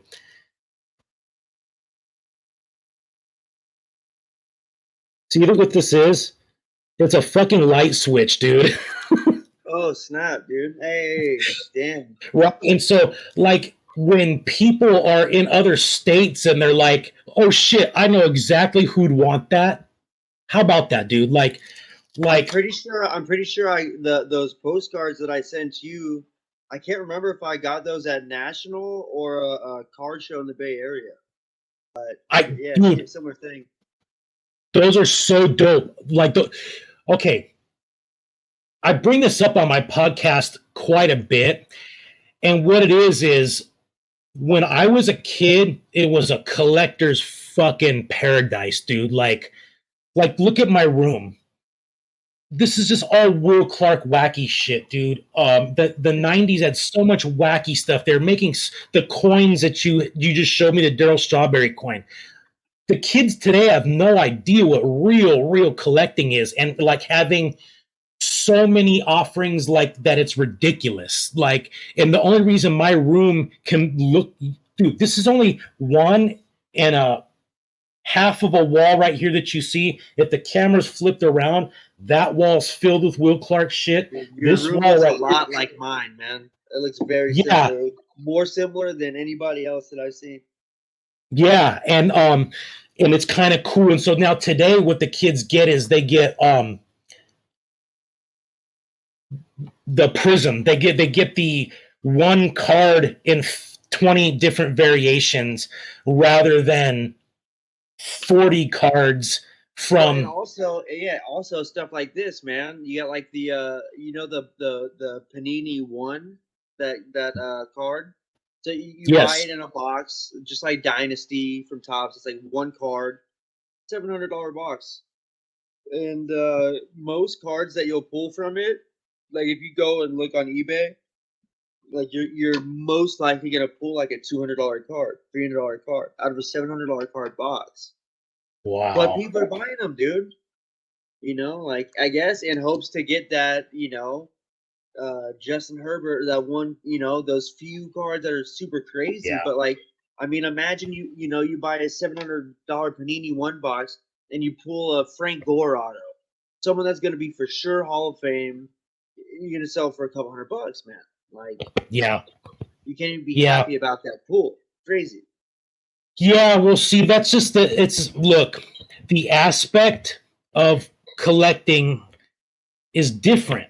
So think of like, all right, the truly valuable cards, like you're all right, the Onus Wagner or the Mantle rookies, all that Ricky stuff that's Mantle. before 1980 stuff, like that really like legendary cardboard. Okay, there's nothing that's going to be like that anymore, and the reason being is because back then stuff wasn't printed for the commodity's sake of it. It was just like a little piece of swag that would be partnered up with like being a cigarette pack This is or being a marketing, yeah. This is marketing. It yeah, was used as a marketing tool only. exactly. And so it wasn't meant for any super type of consumable. It was just a consequence of buying a product, and that little card would just happen to be in there. So that's all it was, and that's why it wasn't printed in crazy numbers and all that stuff. And so when when thinking about all this stuff, I just like to be like, you know what? Those are the real things. That's what the hobby's trying to be now, which it can't really be because now they're trying to print little commodities. You know what I'm saying? Like you talked about that one box and you're hoping to get the card that's worth $900 when you bought the box for $7. And that's where the whole thing is whacked out because it's just not little kids anymore. Like you said, I remember riding my bike or my skateboard to the liquor store and having $2, and that buys me about 2 packs. Well, And say you got like $10 and you go to the card shop. I was just there the other day, and say you get a pack of the Topps Platinum that was from a hobby box, $7, so not too expensive. It's 4 cards you get, and I bought a hobby box, so I know exactly what to expect, kinda. And more than half of those packs It was 4 base cards, $7. Like, I would have been very upset if I like bought, if I bought 10 packs and they're all base cards. I'd be very upset. You know. Ah, man. Well, look. So the bottom line here is, if people buy, people are going to sell, and so it literally, and that's just what it takes. People just, the industry will go sour when people stop buying. But right now, it doesn't look like that's the case. You know what I mean? It seems like it's Yeah. very strong right now, and Well, it's weird, man. It's a mixture of both. Like it's definitely not as strong as it was when it was booming a couple of years ago or whatever. But you're always gonna have your crazy high end stuff. It's almost like the 1% in the opposite, to where like yeah, sure, Ken Golden is getting 12 million bucks for this Mickey Mantle card, but you know I have a lot of stuff that has lost value, brother. A lot. Dude, I was looking up a card's comp price the other day, and I'm like, dude, I can't let it go. I'll sell it. I'd be selling it for half of what I paid for it. And this is a Caprion Hayes rookie patch auto, numbered to 49. I paid like 120 for this. It comps oh at like shit, 50. It comps at like 50, $60. So you can't, and of course that has to do with gameplay and so if he's injured, yada yada yada. But still, like the hobby is down, in many many areas. My Derek Jeter auto is comping at like $100 less than it was not too long ago. You know, wow, that's weird. well, it's. I mean, comps are weird. Comps are whack. Like if somebody posts it for $150, someone's gonna buy it at that. If someone posts it at $400 and Right, wants to wait longer, they'll sell it. But that's what the comp price is. right. So comps are whew, what a horrible system, man. Yeah, big time. I mean, it's Well, great it just sometimes, but when you're trying to buy something, it can work out in your favor for sure. But I mean, Jesus, I mean, ugh, every hey, now and then I'll get lucky, like I collect Daryl Strawberry and Doc Gooden, so it's not like there's millions of people after those players. sure, So if sure. someone posts a high end, like flawless patch auto of Doc, I'm stoked on it because I'm probably gonna get it, and I'm probably gonna get it Yeah, for a lot less than I should have be paying for it. You know? sure, sure. Yeah, especially like to me, Doc and Strawberry, and I'm going to put them in the same class as Will Clark. Those are the perfect Sure. players to collect because they were literally stars in their day, multiple time All Stars. You got rookies of the year, you got playoff freaking beasts, you got home run championship guys, strikeout leaders, but they just didn't have the Hall of Fame career. So what you have is you have an awesome collection of a top notch player that didn't is Yes. not going to kill you buying. But Will Clark's got a pretty solid cult fan base, and Oh, especially I know you're in that Will Clark group on yes, Facebook. sir. Like Yep. those cats don't play around, man. Dude, that's almost 300 verified Will Clark collectors. That are going after all those cards on eBay. So Yep. yeah, I'd be. I mean, and I'm sure groups like that exist of Daryl and Doc. I just don't really search them out. But I feel like Will Clark. I mean, their value is very similar between Will Clark and Doc and Daryl. But Yeah. I'd say Will probably has more for sure, and especially on like the high end stuff, because like Sure. the high end like the super fractors and all that kind of stuff. Everybody, all those big shots in that group, they're gonna pay whatever they got to pay for it. Like it's like for a few of those cats, like money is not an issue. Oh, It's dude, and this is what's crazy is like this is when I realized how everybody collects differently. Okay. the those guys on well, some of those guys on that page, they are 100%. Some of those guys would never buy a piece of card art if their life depended on it. You know what I'm saying? Because You saw I posted a piece in there. no, I Like didn't. like a week ago, man. I posted. Okay, I have to check that out. I made. I mean, I'm sure you saw it. That the '86. I made another '86 rookie piece,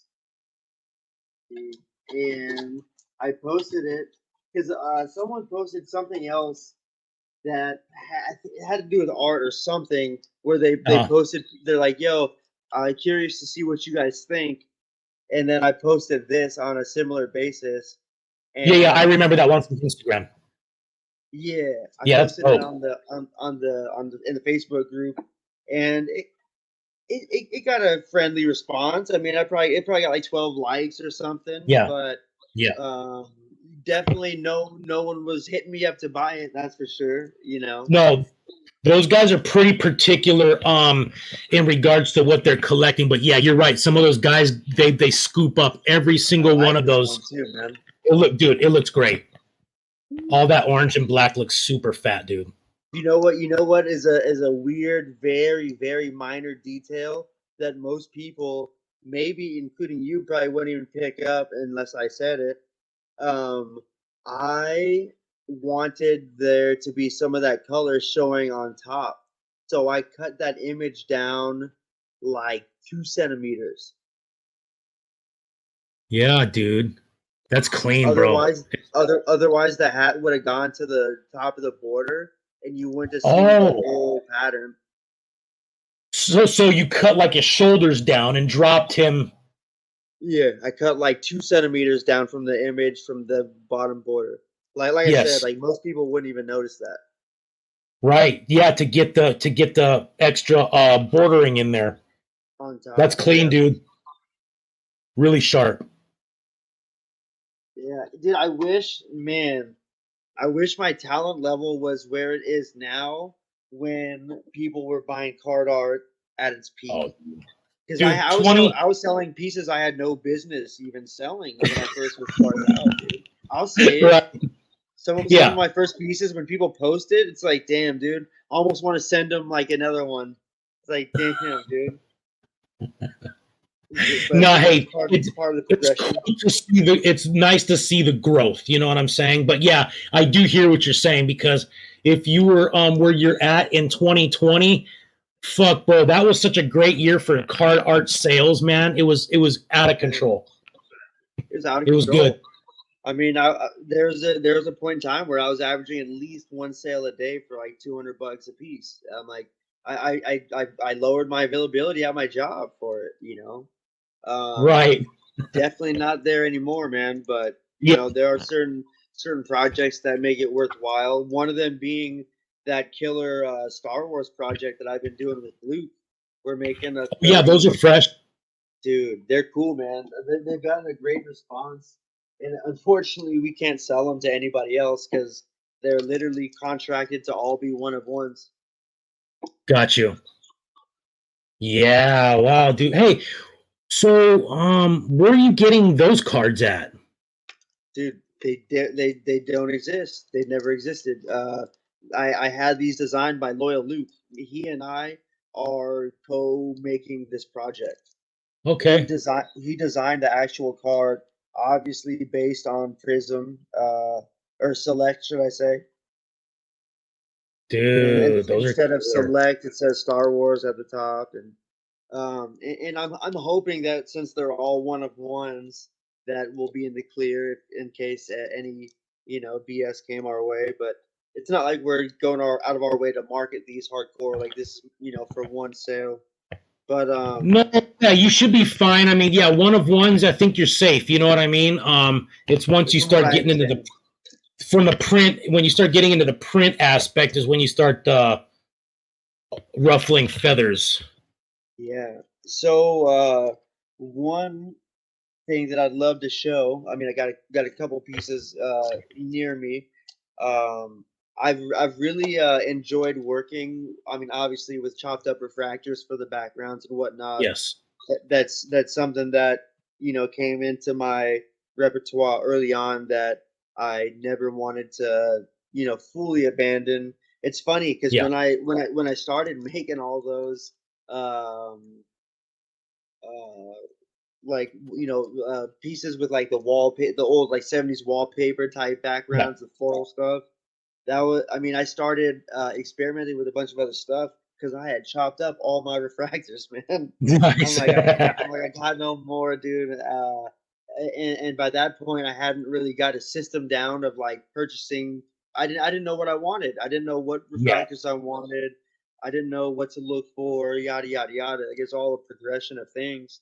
But yeah, I decided to just start investing in big old lots of colored refractors. Um, Yeah. So like in regards to that, like it seemed like because I did that a couple of times. I bought a couple of bulk lots of fucking common card refractors, and those are then no good. Those are no good.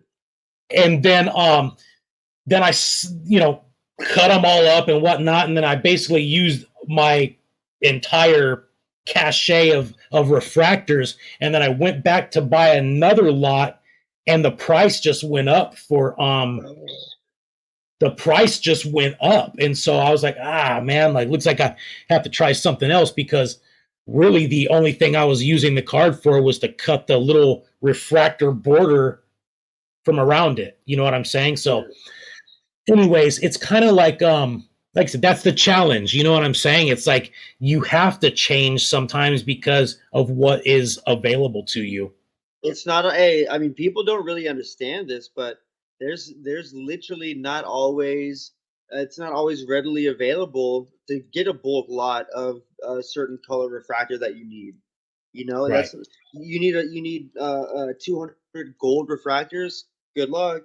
I mean, Right. I found. Hey, ironically enough, man, I recently, and at this point I'm damn near out of it, but um, oh man, it was perfect too.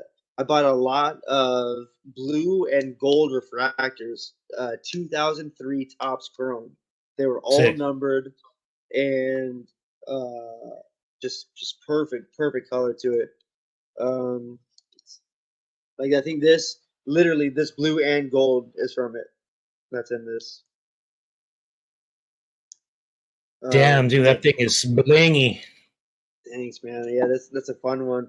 Hey, but one of them that I wanted to show you specifically, it's my most recent piece, and just like you said, man, you do too much of the same thing, it becomes redundant, Yeah. and that's why even though I'm using chopped up refractors, I'm trying to do new patterns and new Yeah. colors and just switch the format as much as I can. And this one was a whole nother like spectrum of thinking. I decided to use the back of the card as the front. Uh, Hell yeah, Donnie. That's pretty sick, dude. That's actually really dope. I like the way that it's off.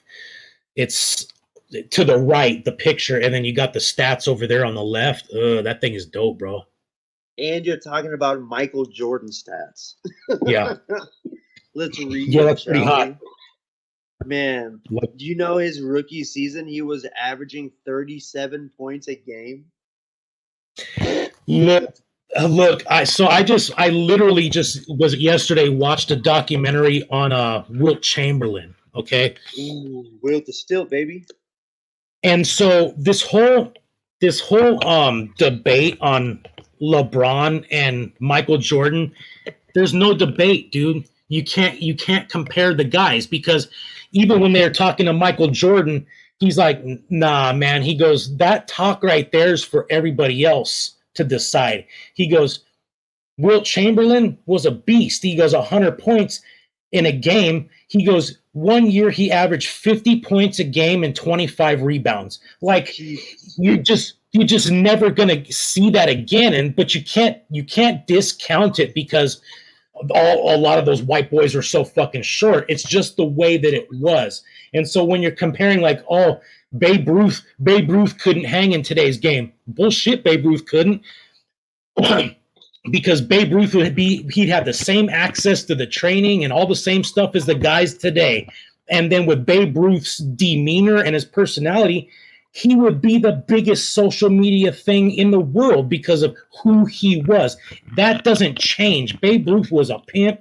Babe Ruth was the biggest Babe Ruth, the kids love Babe Ruth, the ladies love Babe Ruth. Babe Ruth was big in Japan. Babe Ruth, so like you can't say that. Babe Ruth would Well, and he had excel. the raw talent. He had the raw talent, and he was All getting talent. fucked. He was getting fucked up all the time.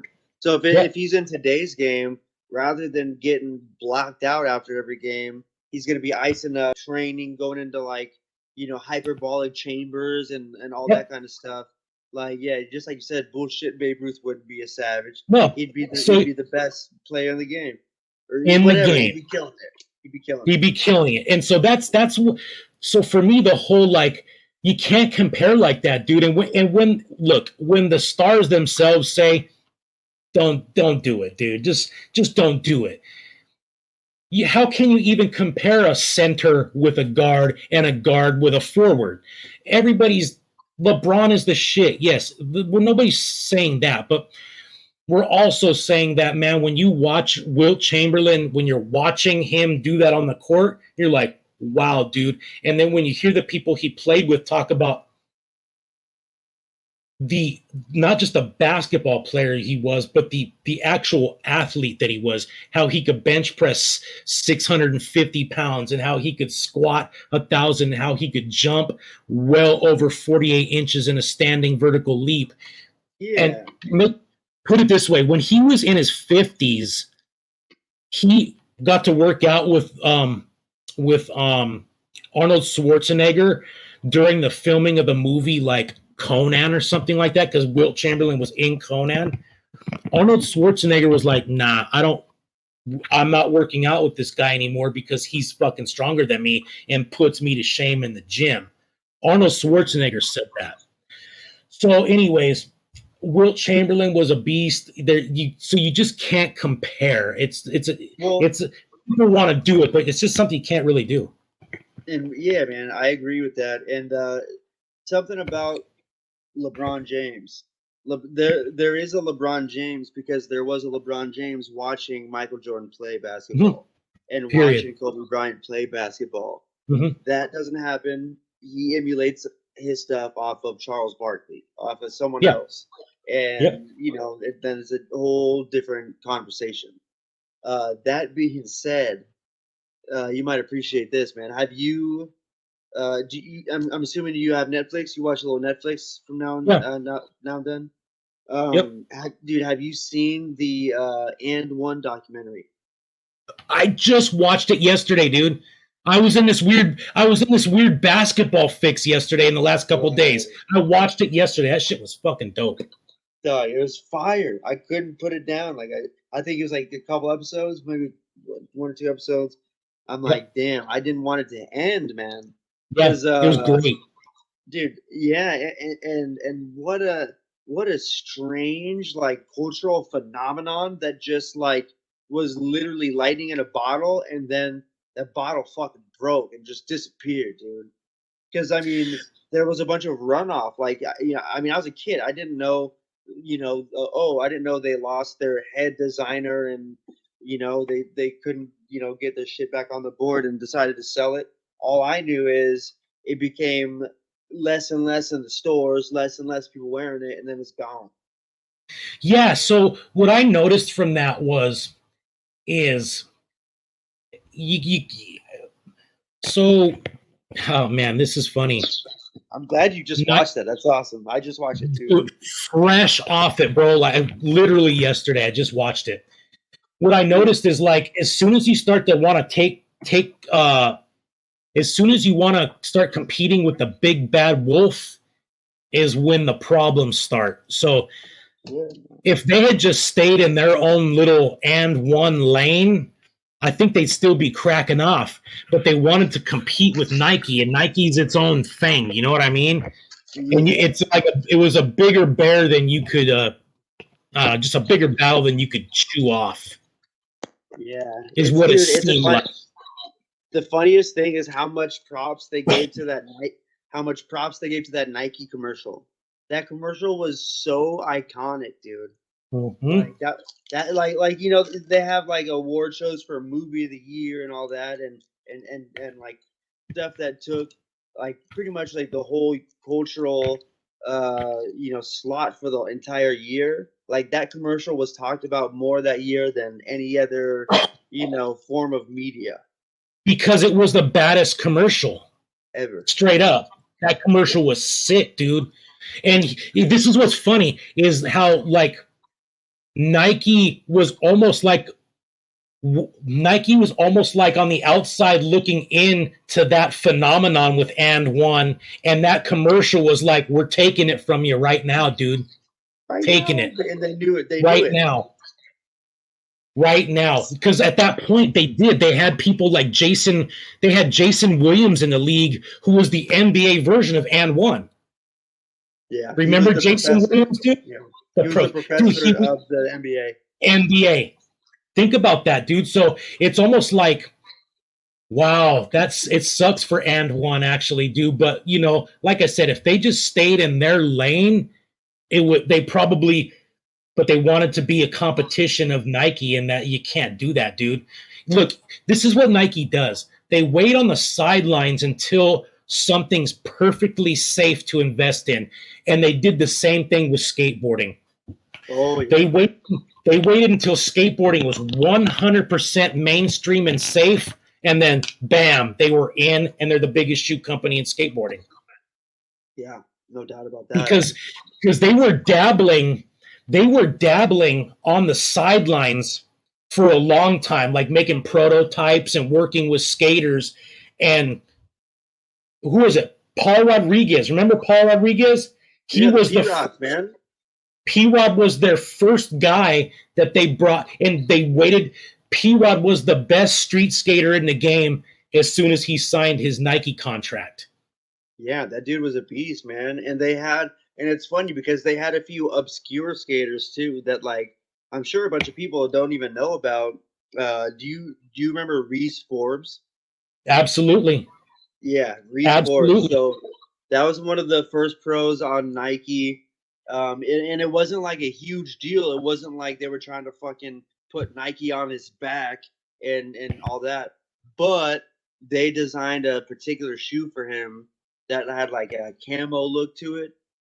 And I that remember that. was yeah, and that was their first like, Mickey Mantle rookie. Like that Heavy was their hitter. that was their first like when they had other shoes that were like popping off, selling on eBay for like 500-600 bucks. Those were selling for a couple grand, type of thing. Oh, is that right? Like on the okay, so you talking about like when people buying classic shoes now? Like, is Well, that I what mean, you're even talking? even even early on, like it didn't even take like 20 years for those to turn like vintage. Like those were Right. hot as hell like 3 years after they came out. Yeah, that's pretty. So look, I never got into Nike in regards to skate shoes because I was pretty snobby that way. You know what I mean? I was Oh, like, of course, yeah. I don't consider them a core company. You know what I mean? So Well, skateboarding I skateboarding for the longest time was literally anti that, anti Nike, like anti corporation, and you want right. to support companies that are skater born and skater ran, and you want to have DBS shoes instead of Nike and all that stuff. Well, the company that I kind of accepted that was a big box company was Adidas. For some reason, Adidas still keeps the street feel to it. I don't know what it is, and maybe it's because Mark Gonzalez is the main dude for Adidas skateboarding. You know what I mean? So they're keeping Yeah, it good like point. they're keeping it Artsy. core they're keeping it core and creative with Mark Gonzalez being, like I said, still to this day, he's the main creative director of that aspect of Adidas shoes. And so for whatever weird reason, I'm like, okay, I can dig Adidas. I just don't feel Nike. I hear you. Do you still watch skateboarding to this day at all? It's No. it's my it's my undying passion that I wish I could take part of more, but I'm just too fucking old now, dude. No, I mean to watch it. I don't Yeah, what skateboard. 100%, dude. I'm pretty much on it. I mean, like I have new favorite skaters to this day, like kids that are skating today that I just think are fucking dope, dude. Hey, then I'm sure you must know about Dennis Busenitz. He's my he is my favorite newer, and he's not even new school anymore. Dude. He's in his mid Nah, 30s, he's bro. old. He's But old. Yeah. that kid, to me, he's the link that connects this era of skateboarding to my era. Okay, and so He got Trans World or Thrasher Skater of the Year at like age 38 or something, like age 35 or something. Hell old. dude, Not he 35. Hell old. skates so fast and he rips. He's literally my favorite. Not okay. So there's the kids now, like Nija and them are like after Dennis. He's not even. He's old now, dude. Like, Yes, yeah. it's wild. It's so wild because I've been watching like Nija. I've been knowing about Nija since he was fucking 10. I remember when he was on Twigs, fucking Yeah, Elements, little kid company, when he had those super long dreads when he was just a little doing kid backsmith, rip. doing backsmiths down like the Hollywood High Rail at age like 5. Yeah, right. So dude, I'm totally still like on skateboarding. To me, it's actually the raddest activity I ever took part of. So yeah, it's funny. Skateboarding kind of took my attention away from cards, kind of in a way.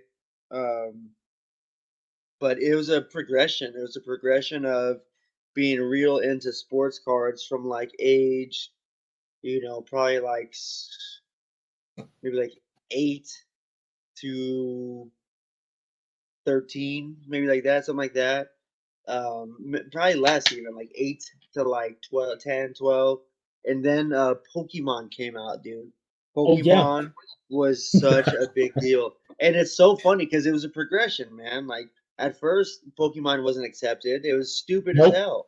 It was like, yep, what are these stupid little furry Japanese animals coming through to yep, like, no, get out of here. Get out of here, dude. And then you start to catch a buzz. Yo, I heard if you pull a Charizard, it's worth $100. What? What? I swear to God, dude, say less. It's like that they marketed that Charizard like it was nobody's business, man. yep. And it literally they did the Ken Griffey Jr. rookie with the Charizard, you know. Oh, so they made it something Yeah, I to mean, try. yeah, they it was the chase. It was the chase card. Like, you Sick, know, dude. I mean, there was one that was like the ultimate chase that like you're never gonna get type of thing. Charizard was like the one that you could pull. That like you're probably still not gonna pull it, but you everybody knew someone that had pulled one of those type of things. Hey, so is are these the cards you're talking about? What Logan Paul bought a box of? That was GI I Joe cards. Was it Yes, that era Pokemon? literally yes. If I would have saved all those cards, I mean, I would have been doing all right. But at the same time, I mean, just because it was Pokemon and not baseball cards, I was still only getting $5 a week allowance. So I Right. wasn't buying fucking boxes, and I wish that I could say that I was, man. And I didn't come from money, like far, far, far from it. So like I was getting $5 packs at a time, or like, if my grandma picked me up from school, I convinced her to give me a pack or two, Sure. that type of Sure. stuff. And so, I mean, I like thinking back on it, I really didn't have anything super expensive. Maybe a couple of good hits, but yeah, I mean, I mean, even the base cards from back then go for some decent coin at this point. Well, I'm noticing, and I feel like that that Pokemon scene is actually really legit, huh? I guess. I mean, fuck, man. Hey, there's one thing that's for sure. It ain't going nowhere. Right. But it's weird, man. It's weird to me how uninterested I am in it, considering like I was very interested in it as a kid, but it was at such a superficial level. Like I didn't Yes. want it because I loved it. I just wanted to pull a fucking Charizard. I didn't even know Right. how to play the game. Like you're supposed to buy cards so you could play the game and win cards Ah, from your buddy and it's a game. Yeah, I That's had how no it idea. started off with. It was a Okay. card game, and then no, I think it's a TV show. They turned it into a card game, and then they turned it into a video game. That video game blew the fuck up. I really think how cool that video game became with the Game Boy, that kind of coincided making Pokemon cards actually cool too. Sure. Why not? But it's weird to me how like, man, how uninterested I am in like, I mean, like I've never made a Pokemon piece. I do have to make one soon. Commission fucking of Charizard, but I'm not gonna buy a real one. I'm gonna buy a fake because of course Right. nowadays people can easily make that stuff. But Yes. yeah, it's you know what, I just like, I don't want to get consumed by Pokemon, man. Like, cause none of those dudes like look like dudes you want to hang out with, huh? Oh, no, I hear you. I I wanna like, in case people watches, I wanna like bite my tongue a little bit. Cause obviously, you go to like a national show and you meet some Pokemon dudes, like they're cool as hell. But I mean, a majority of them, man, like it sounds funky, like almost like they're living in like an alternate reality, you know? It's a different set of people for sure. Like the Magic the Gathering folk, it's like, yo, they're dope people, but like almost not living in the same reality. But Well, no, but look, I, man, I because dig it, look, dude. we tend to flock together. You know what I'm saying? So, like, they got their group, we got our group. Everybody has like their main group. They don't understand our appeal about grown men on pieces of cardboard, and I get that. It's silly. What we do is silly. Oh shit! Hey, I just got a text. I got dinner waiting for me, bro. I don't even didn't Okay, even man. seem like we didn't even seem like we're on here for 2 hours. So that's a good thing. You know what I'm saying? That's actually a good thing because we just kept talking and that's the point of this. So look, dude, I feel like it's actually been way too long to have this be our first voice to voice Yeah, conversation. agreed, So, man. to be honest with you, I wouldn't mind just shooting the breeze with you whenever we can. You know what I'm saying? Like I'd you're love kind to. of yeah, you're a big how can I say this? In regards to the hobby world on Instagram, you're one of those guys, and people go to your page to see this stuff, and that's pretty rad, and it's pretty cool that we got that together, and that's the common bond, and I think we can just if we just started there every time, that's a good place to start. Yeah, man. Over time, you learn who you can, the artists that you respect, the artists that you like, the artists that you enjoy when their work drops, the artists that you just, that you would want to hang out with if you're in the same room together. And Yeah, yeah, totally, dude.